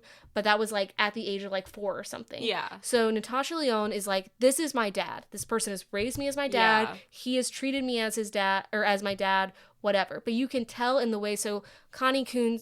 Why do I keep doing that? I don't know. Carrie Coon's character is like writing up his obituary, and the way she describes it is basically like that. Like, well, he had 2 daughters with this one woman. She died, and then he married another woman and treated this Natasha Lyonne's character as his own. Yeah. And it's like, she's like, I am his own. I am his daughter. Yeah. He may not be like my DNA, but I am his daughter. And I think it's interesting, like, so you see that eventually it's revealed Natasha Lyonne's character is the one who's doing like primarily the care. Yeah. And the other sister, Carrie Coon's character, is really critical of her, and the other sister keeps being on the phone with her husband, so Elizabeth Olsen's character, and being like, I'll probably be home soon. I don't think it's much longer, because she's basically hoping her dad dies soon so she can leave. Carrie Coon's character, they let you know, doesn't live that far away and hadn't been there to visit him, like, at all. But she's kind of the one who's like, okay, we need to plan for this, we need to plan for this, and, like, and she's super critical. So one thing I thought was interesting, and this just kind of gives, like, this kind of is, like, oh, you know, if gives you an idea of, like, what we mean by Natasha Lyonne is, like, knows the most about him, is clearly, like, his caregiver. Because Carrie Coon opens the fridge at one point, and she's like, oh my gosh, all that's in here is like oranges. I think it was like oranges or something. Apples. And like, what does she not feed him? Like, she doesn't buy groceries. And you find out that it's like the only thing that he eats is apples or something like that. It's something to do with like, it's the only thing. It's like basically Natasha Lyonne has only been buying apples because it's like the only thing that he eats or something like that, or it's like good for him, or I don't remember, but it's something like that where you're just like, but she wouldn't know that because she doesn't come to stay ever. So it's like Natasha Lyonne is like truly his like, and I think it's such a perfect portrayal of dynamics. Absolutely. Because the thing is, Carrie Coon's character is so critical of Natasha Lyonne, which you get the vibe that she's always like that, but it's also because she probably feels guilty internally about the fact that she has not been there to take care of her dad, even though she will never admit that in her life. And she's taking it out by suddenly coming in when she thinks it's important, because he's at, like, the thing is, he's on his deathbed, but it's like, if he were this important to you, if his care were that important to you, where were you? Yeah, and my favorite scene is, so Natasha Lyonne is like dating this guy, and he comes over a lot, and the 2 sisters are kind of like, especially Carrie Coon, because again, Elizabeth Olsen like doesn't want drama. So Carrie Coon is just kind of like, who is this guy? Like, why is he like, our dad is dying. Do you mind? Like, whatever. And she's really rude to him. And he finally goes off and he's like, he's like, I actually am kind of close to him because I'm over here a lot. And he's like, she won't say anything to you guys, but like, you don't even do anything. Like, here's all the stuff that she has done for him. And basically, like, you need to lay off. And like, it's like, I love it because he finally, like, they're told. Oh, I loved it. But Carrie Coon's character registered none of it. She was just like, get out. Yeah, she's like, but she wouldn't know him because, again, like, she never comes over and sees her dad. And, like, so, Elizabeth Olsen's character lives, like, across the country, so right, she's obviously, yeah. But it was an interesting movie. I do think I agree with you about the dialogue. It did feel a little unnatural. Sometimes I think things are too play-like, and I think directors try to use the, like, one take thing a little bit too much and stuff. But I think the acting was really, really good. And here's the thing is I noticed the reason it's like, oh, these two sisters, it's only Elizabeth Olsen's character and Carrie Coon's character who are doing these long monologues where no one's interrupting or talking to them. And it's because it's part of their self-absorption. Yeah. Whereas Natasha Lyonne's character, I think maybe says 20 words throughout the movie. And she does a fantastic job in the movie. Yeah, well, because she knows, like, she doesn't have to prove anything because she knows what she's been doing for her dad. She has, like, she's actually, not that the other two aren't grieving, but, like, she is actually grieving because it's like she is truly losing the person that she's cared for this whole time. And so it's interesting. Yeah. I would highly recommend it. I really liked it as just, like, a piece of study on, like, interesting dynamics and, like, especially great family acting. Dynamics when somebody is dying in the family. Like, the male patriarch is dying. Like, I think it felt pretty realistic. So, I will say I love Carrie Coon because I think her character was, like, super irritating, but I think she is such a good actor. Yeah. And I actually just saw the trailer. I sent it to you and Chris earlier, but it's the trailer for the new season of White Lotus, and she's in it. Oh, I love that. And her character, her. I could already tell is that same character because I think it's like she and two other girls are, like, on a girls trip, like, it's like they're friends. That's what I've, like, read a little bit about it, but I could see in the trailer, like, her character is so judgmental, and she's like, oh, she's talking about her friend, and she's like, she is obsessed with men, and all she does is try to impress men, and, like, I could tell, like, she was literally her character from History. The thing is, I will say, I do feel like Carrie Coon plays a similar character in a lot of things, because in The Gilded Age, she's pretty similar to how she is in this movie, where it's just, like, she's very much, like, kind of a little bit of a Karen, like, she's very obviously, like, wealthy, and, like, in The Gilded Age, I remember one time they alluded to the fact that, like, she came from nothing. Like, her name is Bertha, and which I think is a common name for that time, but it makes me laugh. Yeah. And, like, she came from nothing, and they talk about, like, her, like, dancing in, like, some barn or whatever, and I'm like, this woman right here who's talking right now, I'm like, has never been in a barn in her life. So I understand you're giving that backstory to that character, but I'm like, this actress ain't in a barn. I'm telling you. The way she, like, talks is just very, like, I have been educated. Oh, yeah. Do you know what I mean? Like, I have been to nice restaurants. I have been educated. I am in a world of nice things. Yeah. Is the vibe I get from her. And I love her for that. Like, I love her in those roles. But it would be very hard for me to see her in... Like, if the roles were reversed, I couldn't see her as Natasha Lyonne's character. You know what I mean? Or even Elizabeth Olsen's character. Did you ever watch Gone Girl? Yes. She plays Ben Affleck's sister in Gone Girl, and she's like, she was really good in that too. Like, she's always good in everything, but her character was, like, a little different in that. That's all I can kind of think of as far as, like, different characters. But I would love to see more of her oeuvre, because I'm curious, like, what her range is, because I've only seen her in things where it's like, oh, she's just, like, again, like, very, like, wears, like, pressed linens, like, nice. I just remember too, she was in a season of Fargo, and she was so good in that too. She was, like, the main, and she was different in that. She was, like, very nice, but she was, like, a really good. There's always, like, one character who's, like, a good cop. Okay. Like, a really good, like, they're, like, trying to get to the bottom of the case, and that was her character. So she was different in that, I guess. Yeah. Because she was kind of that, like, yeah, you betcha, like, you know, like, I don't know. You betcha. Yeah, let me go get my moose. Yeah. That was bad. I'm sorry to everyone. That was offensive. But anyway. Soda? Okay, I'll stop, sorry. That's fine. I don't mind. But yeah, I think that's all we have to say about it. It was good watch, I would say. Again, like, slow, so it depends on what you like. If you like a lot of dialogue, I would say watch this movie. Yeah. So one thing that I watched, I've actually been waiting to talk to you about it because I think you would like it. It almost felt like an A24 like series, but maybe like a little bit kitschier. Was okay, so this show came out in 2018, so I'm like way behind, but I think I just have to talk about it. I've been meaning to watch it for a while, but because I think like I've heard that it's a very slept on show, but it's this show called Maniac. It's on Netflix. It stars Emma Stone and Jonah Hill. Jonah Hill, he's the guy from Superbad, right? Yeah, Jonah Hill, sorry. I always get him confused with Seth Rogen for whatever reason. But, I remember this show. Yes. It's like, I think like 30-minute episodes. And the premise is like, it's weird because they're almost in this like futuristic, like Blade Runner type city.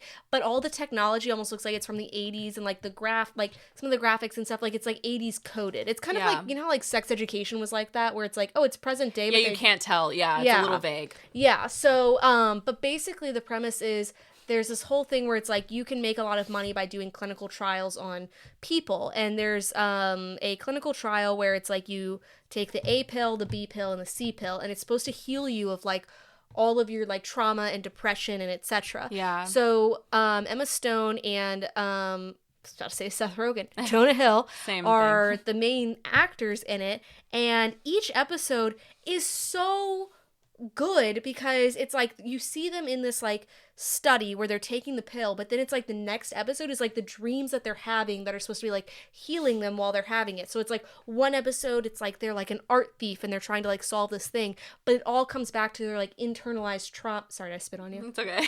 I could like see, I like felt it I like felt like a little shower on my cheek, and I was like, whoa. I felt it leave my mouth, and then I saw you like wiping your face and was like, kill me. Jesus. Anyways, so like, and it's so creative, but each like dream or episode or whatever comes back to like their internalized trauma. So you learn that like Emma Roberts' character is dealing with the trauma of the fact that like she was in the car having an argument with her sister when they got into a car accident and her sister died. And then like with Jonah Hill's character, he comes from like this extremely wealthy family who like, the whole thing is like his brother maybe potentially like sexually assaulted some people at the company, and he's like, I don't know what to say when I go on trial. My family wants me to say that like it absolutely didn't happen, but it obviously did. So he's like has an internal debate with that, but also the fact that he is schizophrenic, so he can like never tell what's real and what's not. Oh, interesting. And it's like these two characters are like intertwined. But the thing is, it's, like, not romantic between them, which I kind of love those stories where it's, like, okay, like, it's a guy and a girl main character, and it's not like, oh, we're gonna, like, end up together or whatever. Like, I think, I actually would love for you to watch it because I think you would like it. It is, like, such a unique show, the way they, like, tell the story, the way it's done. I highly recommend it. Mm-hmm. Again, it's like 30-minute episodes. Justin Theroux is in it, and he plays this incredibly. Okay, you may have just gotten me. It's very like funny, like cringe scientist, and that's always his character, not scientist, but like funny cringe. It reminded me of his Beetlejuice character. Yes, yeah. But Sally Field is in it as well, and it's like it was slept on. Yeah, it was really slept on, and I'm like, it's surprising because like sometimes you'll have a bunch of famous people in a show, and it's like whatever.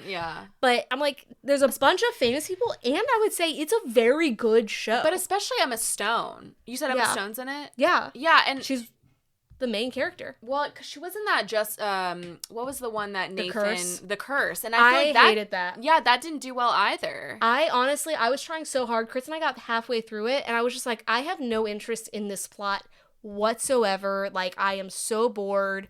I don't think he's funny, so I wasn't even going to try to watch it. But I enjoyed his, what's it called? Nathan for You. No, not Nathan for You. The Rehearsal. The Rehearsal. Which got a season 2. That's what I tried to watch, and I just couldn't get into it. I liked it, but you had, like, there's later episodes that are, like, funny. It is a specific kind of humor. It is a specific kind of humor, because I've seen him in interviews, too, and I'm just like, no, not for me.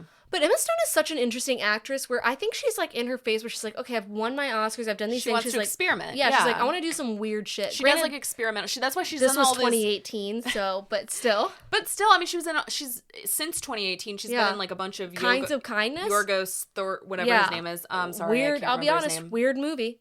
Well, Kinds of Kindness, but she was also in Poor Things. Poor Thing. Like, again, all of his movies. And so I think, yeah, she's just in her experimental. Yeah. And I love that for her because I really appreciate those movies. She really does have range. She does. Yeah. She's blonde in this, which I think is interesting. I think I will say Emma Stone blonde is not my favorite. I do love her as a redhead. Okay, I think when that she's is her blonde, her eyes pop. She has the biggest eyes for some reason. She does. I don't know what it is. She's the perfect character for like a dystopian movie because you're kind of like, someone's weird, but also looks good. But she also looks good with dark hair too. I mean, Poor Things, I didn't love the whole look, but like her with dark hair, I'm like, I like it. I hated it. I think they made her eyebrows so dark. But that's what I'm saying. Like, not all of it. The eyebrows and the long hair. I think like a caramel brown would look nice on her, but I also love her as like a dark, like a deep redhead. I think that is her color. I think it's the best color on her. I love it. But anyways, I highly recommend Maniac. It was phenomenal. I really loved it. Great. Maybe I'll give it a try. I'd forgotten about that until you brought it up. Like, that kind of unlocked a memory of when it came out, and I felt at the time that it wasn't. I don't know why it was so slept on. Especially with the cast. Like, that's a pretty stacked cast. It's not only a unique premise, like the way they tell a story is, I love when it's like a story within a story. You know, like I'm like, oh, we're not just in this experimentation place. We're going into their dreams, and now this is a plot within their dream. It's very interesting. It's very funny. I highly recommend it. I could not, I would say almost like a 10 out of 10. I really loved it. Okay. Wow. I really loved it. Well, I just watched another movie called A Different Man, which was a wild movie. Like, speaking of watching like wild things, it was an A24 movie. So obviously strap in, you know. Yeah. It was one of the most, like, it was wild. But it stars Sebastian Stan, who I love, by the way. Like, he's nominated for 2 Golden Globes in the best actor for a drama and best actor for a comedy category. Oh, wow. So, because he's nominated for playing Trump in The Apprentice. I love that for him. I do too. Like, so he is a Marvel star. I just want to start out by talking about him because he is from Marvel. Like, that's what he's like best known for. But he's very experimental. Like, he'll do these like wild roles, and I just really appreciate that especially somebody who's in like Marvel movies. It's kind of easy to get like trapped in that, you know, that genre. Yeah. But he takes on these like really interesting roles. Again, this is the same actor who, like, I don't know if we talked about this on the podcast before, but like he was, right now all the Vanity Fair or Variety Actors on Actors interviews are coming out, which are very interesting to watch. Everyone who's currently doing those refused to do an interview with him because they didn't want to have to talk to him about playing Trump. Yeah. And I just think that's interesting because I appreciate him for just going there, being bold. Yeah. But A Different Man was one of the weirdest movies. Okay, what's it about? So it's basically, it's kind of billed as like a psychological thriller, but also it's a little bit of a comedy. So that's why I liked it, because it was so weird. But basically, Sebastian Stan plays this like aspiring actor. He lives in New York. I think it's supposed to be New York. And he has this disease, I guess, called, I have to look at it, but it's called neurofibromatosis. I think I'm pronouncing it right. Okay. It's like, basically, I think it's started as like a tumor. I think that's what it is like it's like a tumor, but it basically transforms your whole face into like, and I'll show you a picture of what, I mean, nobody can see this, so just look it up. But this is like his face in the movie. That's Sebastian Stan. Yeah. Is that a real disease? It's a real disease. So, oh my God. And so I'll get into this more, but it's like, it's kind of shocking. And so he, that's what he looks like in the beginning of the movie. So he's an actor with that, with this disease.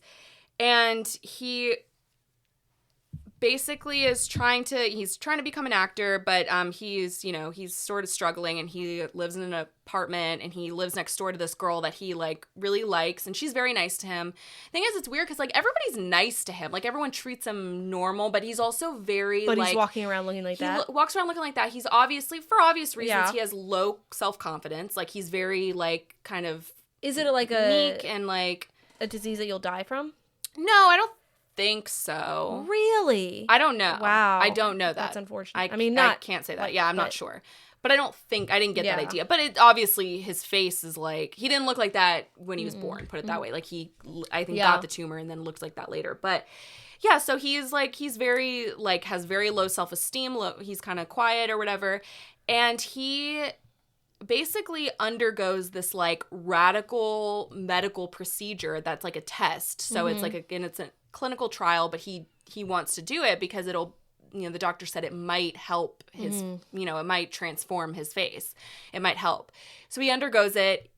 And it's kind of a body horror movie too, which I don't love body horror, but like it's really disturbing. I had to definitely like look away a lot, but it does help. He like it basically like the skin just like leaves his face and he turns into Sebastian Stan. Like he's like super handsome, but he still has his personality. So he's very like still doesn't have like the confidence totally. And so now he's auditioning. So the lady that lives next door to him is a playwright, and she is writing this play basically based on him. Ooh. So is this play about us? Is this play about us? So she's writing it about him, and so the character is disabled and disfigured, and he auditions for it, but he still has like the mask of his face because the doctor allowed him to keep that. Like it was like it was like a clay mask that they made of his face, so he kept that. But kind of like what were we talking about before? Kind of like Emilia Pérez, where he is like, okay, I'm no longer, that person is dead. He literally pretends like his former self is dead and is now this new guy. His name is Guy. He becomes this new person, so everybody thinks that the former guy died and he's now this new guy, and he's like a real estate agent. He's kind of a hot shot, but he still is like not super confident. But he auditions for the girl's play. The girl has no idea that it's him. Can I just say, this seems like a role that Nicolas Cage would love. It's so, yes. So, he totally. Would read that That's script so and be true. Like, count me in, no, it is I'll such fund a it Nicolas myself. Cage movie. That's so true. Yeah, absolutely. Yeah. I am actually shocked he's not in it. So it's very, because it is kind of like that, because it's like, again, it's like it's a little bit of a comedy. So it's like, it's very weird. And so I'm going into detail because it does like, it kind of is one of those where you're like, I forgot like what this movie is, like it kind of goes into different storylines. But basically he's doing the play, but he's wearing like a mask. So it's not really like, so they're kind of like, okay, I guess you can wear the mask, but like it, you don't really have it.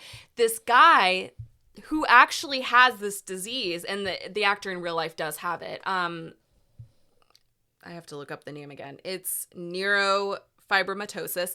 Comes in and he's super charismatic, like has a lot of personality. Everyone loves him. He just kind of has that, but his face actually looks like that. He comes in and the girl now falls in love with him and puts him in the play. And so it's like this guy is like taking over his life basically, not on purpose because he's a really nice guy, but it's like, so Sebastian Stan's character is like going crazy because he's like, it's very like, it's almost reminded me a little bit of like Black Swan in a way. Yeah. Okay. Yeah, it's so wild, but it's so good. Yeah. I loved it. Interesting. Except for the body horror, because I don't love body horror, but. So you liked it? I liked it a lot. Okay. It was so weird. What'd you watch it on? We rented it. So it's streaming for like $6 or something. I don't know. Oh, okay. Hopefully it'll come. It didn't really come out anywhere. I didn't see, we don't really get a ton of movies where we are. Like, we don't get like a lot of the artsy movies. Yeah, we have to go like 40 minutes, which I'm not doing on like a discount Tuesday. Exactly. But I'm like, where are these artsy movies going to be streaming? Probably HBO, maybe. Or this one, I feel maybe. like a lot go to Prime. Oh, it's A24, so it would probably. Max has like a whole A24 section. Oh, I love that for them. Yeah. Also, A24 has new scripts available. I saw. What? Well, you're not going to want this one, but Everything Everywhere All at Once. No, don't The want Lighthouse. I do want The Lighthouse. I do want Hereditary. Yeah. I also would want. There was one that was on there that was like I hadn't seen. The Lobster. I was gonna say I've seen the Lobster one. That's not a new one, but yeah, I love the one. Lobster. You have the Midsummer one. I do. The thing is, I was thinking about, I was like, why are not like more movie companies doing this? Like where it's like a nice printed like. Oh, A24 is. We are lucky to have A24. Yeah. But I'm just they like, have changed cinema, I think. Yeah. Well, I wanted to get the Barbie script, and I'm like, okay, well, it's just a paperback Barbie script. Yeah, they should do something. They should definitely. Wicked just released its script, at least for part 1. I don't know. Okay. But I'm like, why aren't we doing more? I think like Fleabag did one where it's like a hardcover, like. Ooh, I would love it's called The Scriptures. Hot priest. Yeah, but I'm like, why aren't we doing that more with movies where it's like a collectible, like you can tell the A24 scripts, like they put thought into the design of the script and like the everything. Yeah. So I think you and Chris would actually really like this movie. It's very weird and very wild, but you guys like weird and wild, I think. Yeah, we're pretty weird and wild people. Yeah. So I think I highly recommend, again, I recommend it to people who like weird movies, and it is weird. But I really enjoyed it. It's got pretty good reviews too. Again, I think it's got some Golden Globe nominations, and the acting in it is Sebastian Stan is a phenomenal actor. I feel like in some ways he's still a little slept on. But yeah, I give him a couple years, he won't be, probably, you know? I mean, he's nominated for 2 Golden Globes at the same time. That's pretty crazy. Yeah. So, it was a great movie. Yeah. But speaking of actors on the rise, sort of. Is he? I think he's there. Risen. He has risen, indeed. He is Icarus himself. So Austin Butler was just announced to be cast in the new American Psycho remake. Luca Guadagnino is directing it, which is going to be wild. Wild. And he is the one who, for those who don't know, I can't speak at this point in the night. He directed Challengers. Oh, yes, and Call Me By Your Name. He directed the new movie Wait, Queer. I was getting him confused with Yorgos. Oh, God. And that's what I was like, it's about to be a ride. But I agreed because I was like, oh, yeah, it is going to be a ride. Because so it's probably going to be beautifully shot. Like beautifully shot, but all of Luca Guadagnino's movies, I mean, he just directed the movie Queer with Daniel Craig and Drew Starkey that's coming out.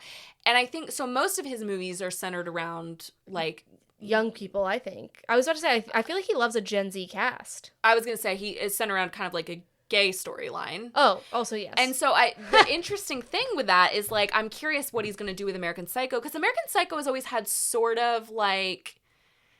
I've never seen it. It's on my list of movies I want to see. I want to read the book, too. Okay, so here's the thing. I recently watched it.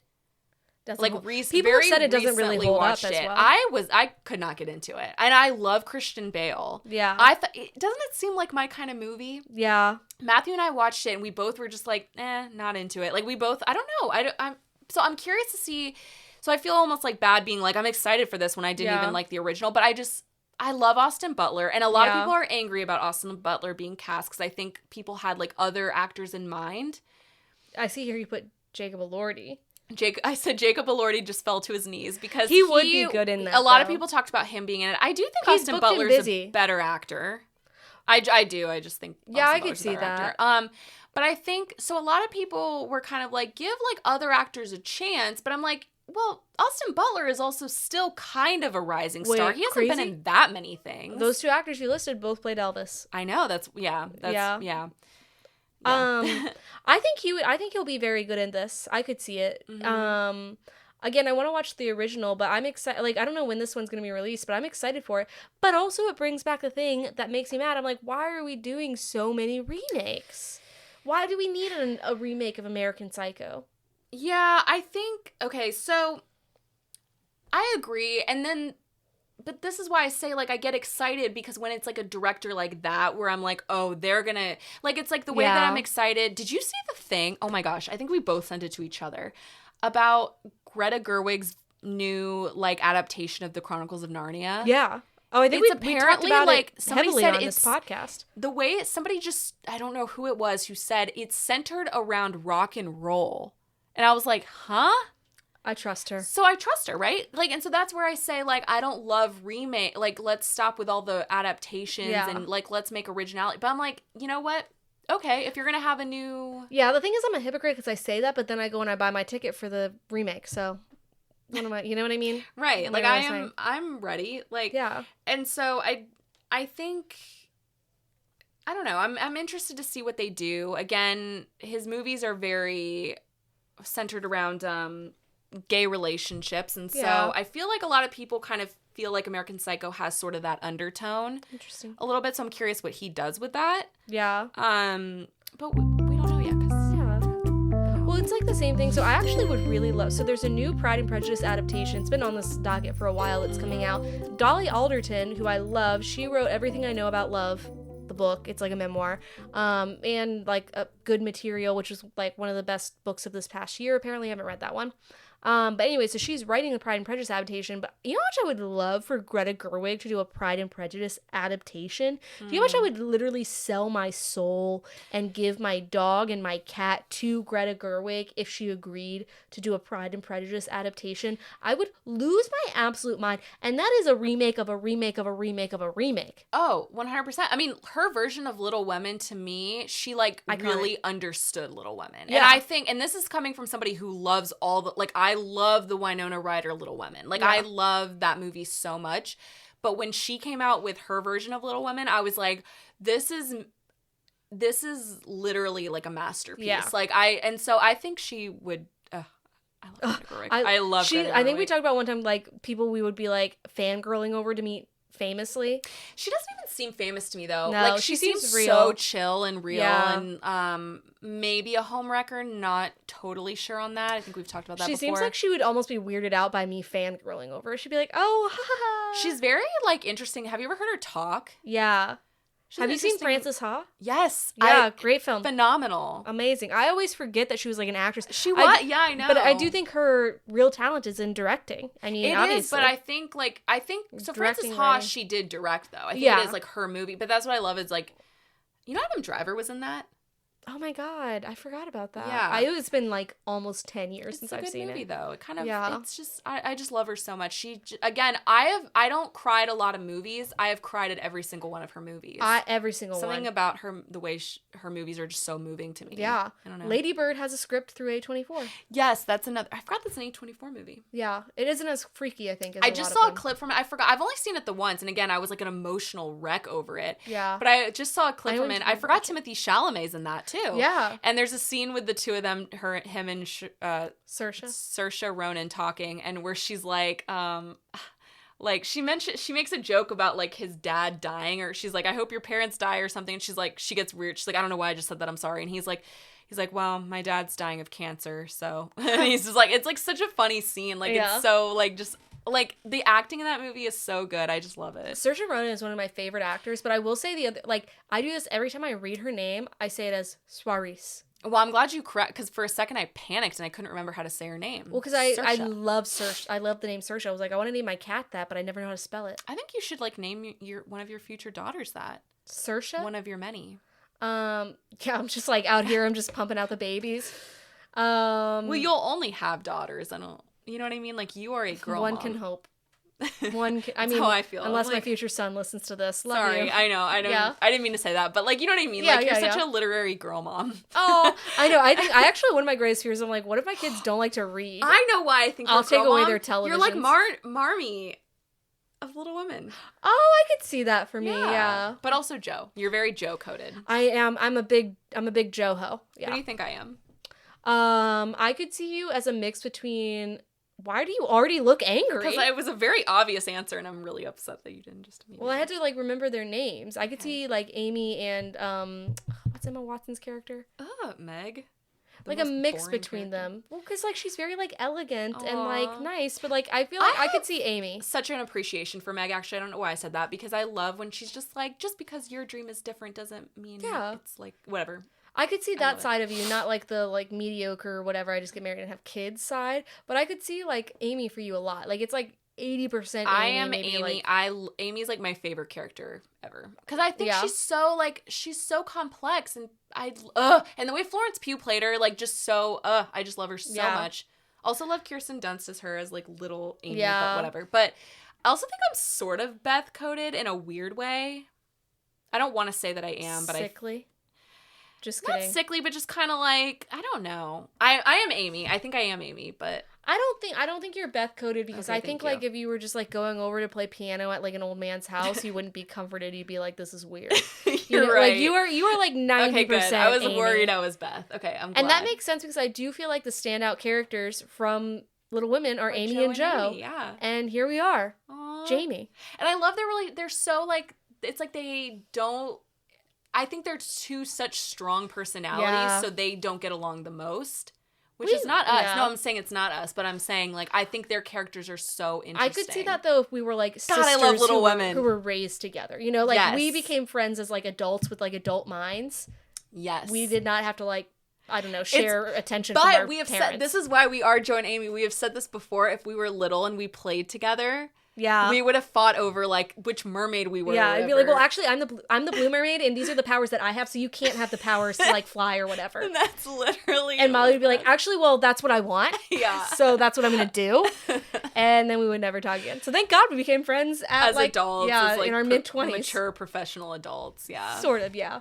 Sort of. Yeah. But anyways, well. Girlhood, friendship. I almost started crying talking about it because that's how, like, much I feel about Little Women. Like, I thought you were about to say about our friendship. And also our friendship. No, genuinely our friendship, but also Little Women. That's so nice. I don't know if you realize, but this weekend, like, so one thing about Molly and I is we never hug or, like, touch each other. Not, like, ever. But this weekend, we had been at a party and we had been drinking, and you literally were just, like, grabbing my hand and you were just, like, holding it in the air. And I, like, was like, and no one could see my face, but I'm just like, oh my God, so what a big moment. I don't remember when that was. It was at friend of the pod Megan's Christmas party. Do you remember, like, what was the hand hug for? The thing is, I do remember it being, like, unrelated to, like, I was like, crazy that she's, like, grabbing my hand in this moment. Like, it wasn't, like, a big, like, I vaguely oh my God remember moment. it, but I also feel like I remember it because, like, we both did it. So I feel like you were part of it as well. Yeah, like we were doing it, and I was like, this is really big just for me, us. like, grabbing your hand. I mean, neither of us pulled away. Aww. Which is insane. That's huge for us. Yeah. Huge in the non-hug community. Yeah, popping in, getting closer every day. Aww. And that's all we have for you. Yeah, so we're popping out now. Yeah, we're popping out. Goodbye. We will not be back until after the holidays. I just got sad. We may do it. Wait, we might. Let's not say that. Yeah. Let's not be. Goodbye. We will be back when we're back. We love you all. Yeah, we love you all. As always, follow us on Instagram at Poppin In Podcast.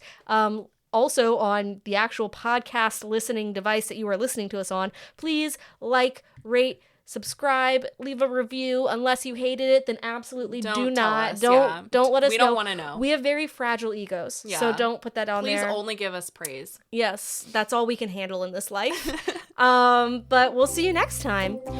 Bye.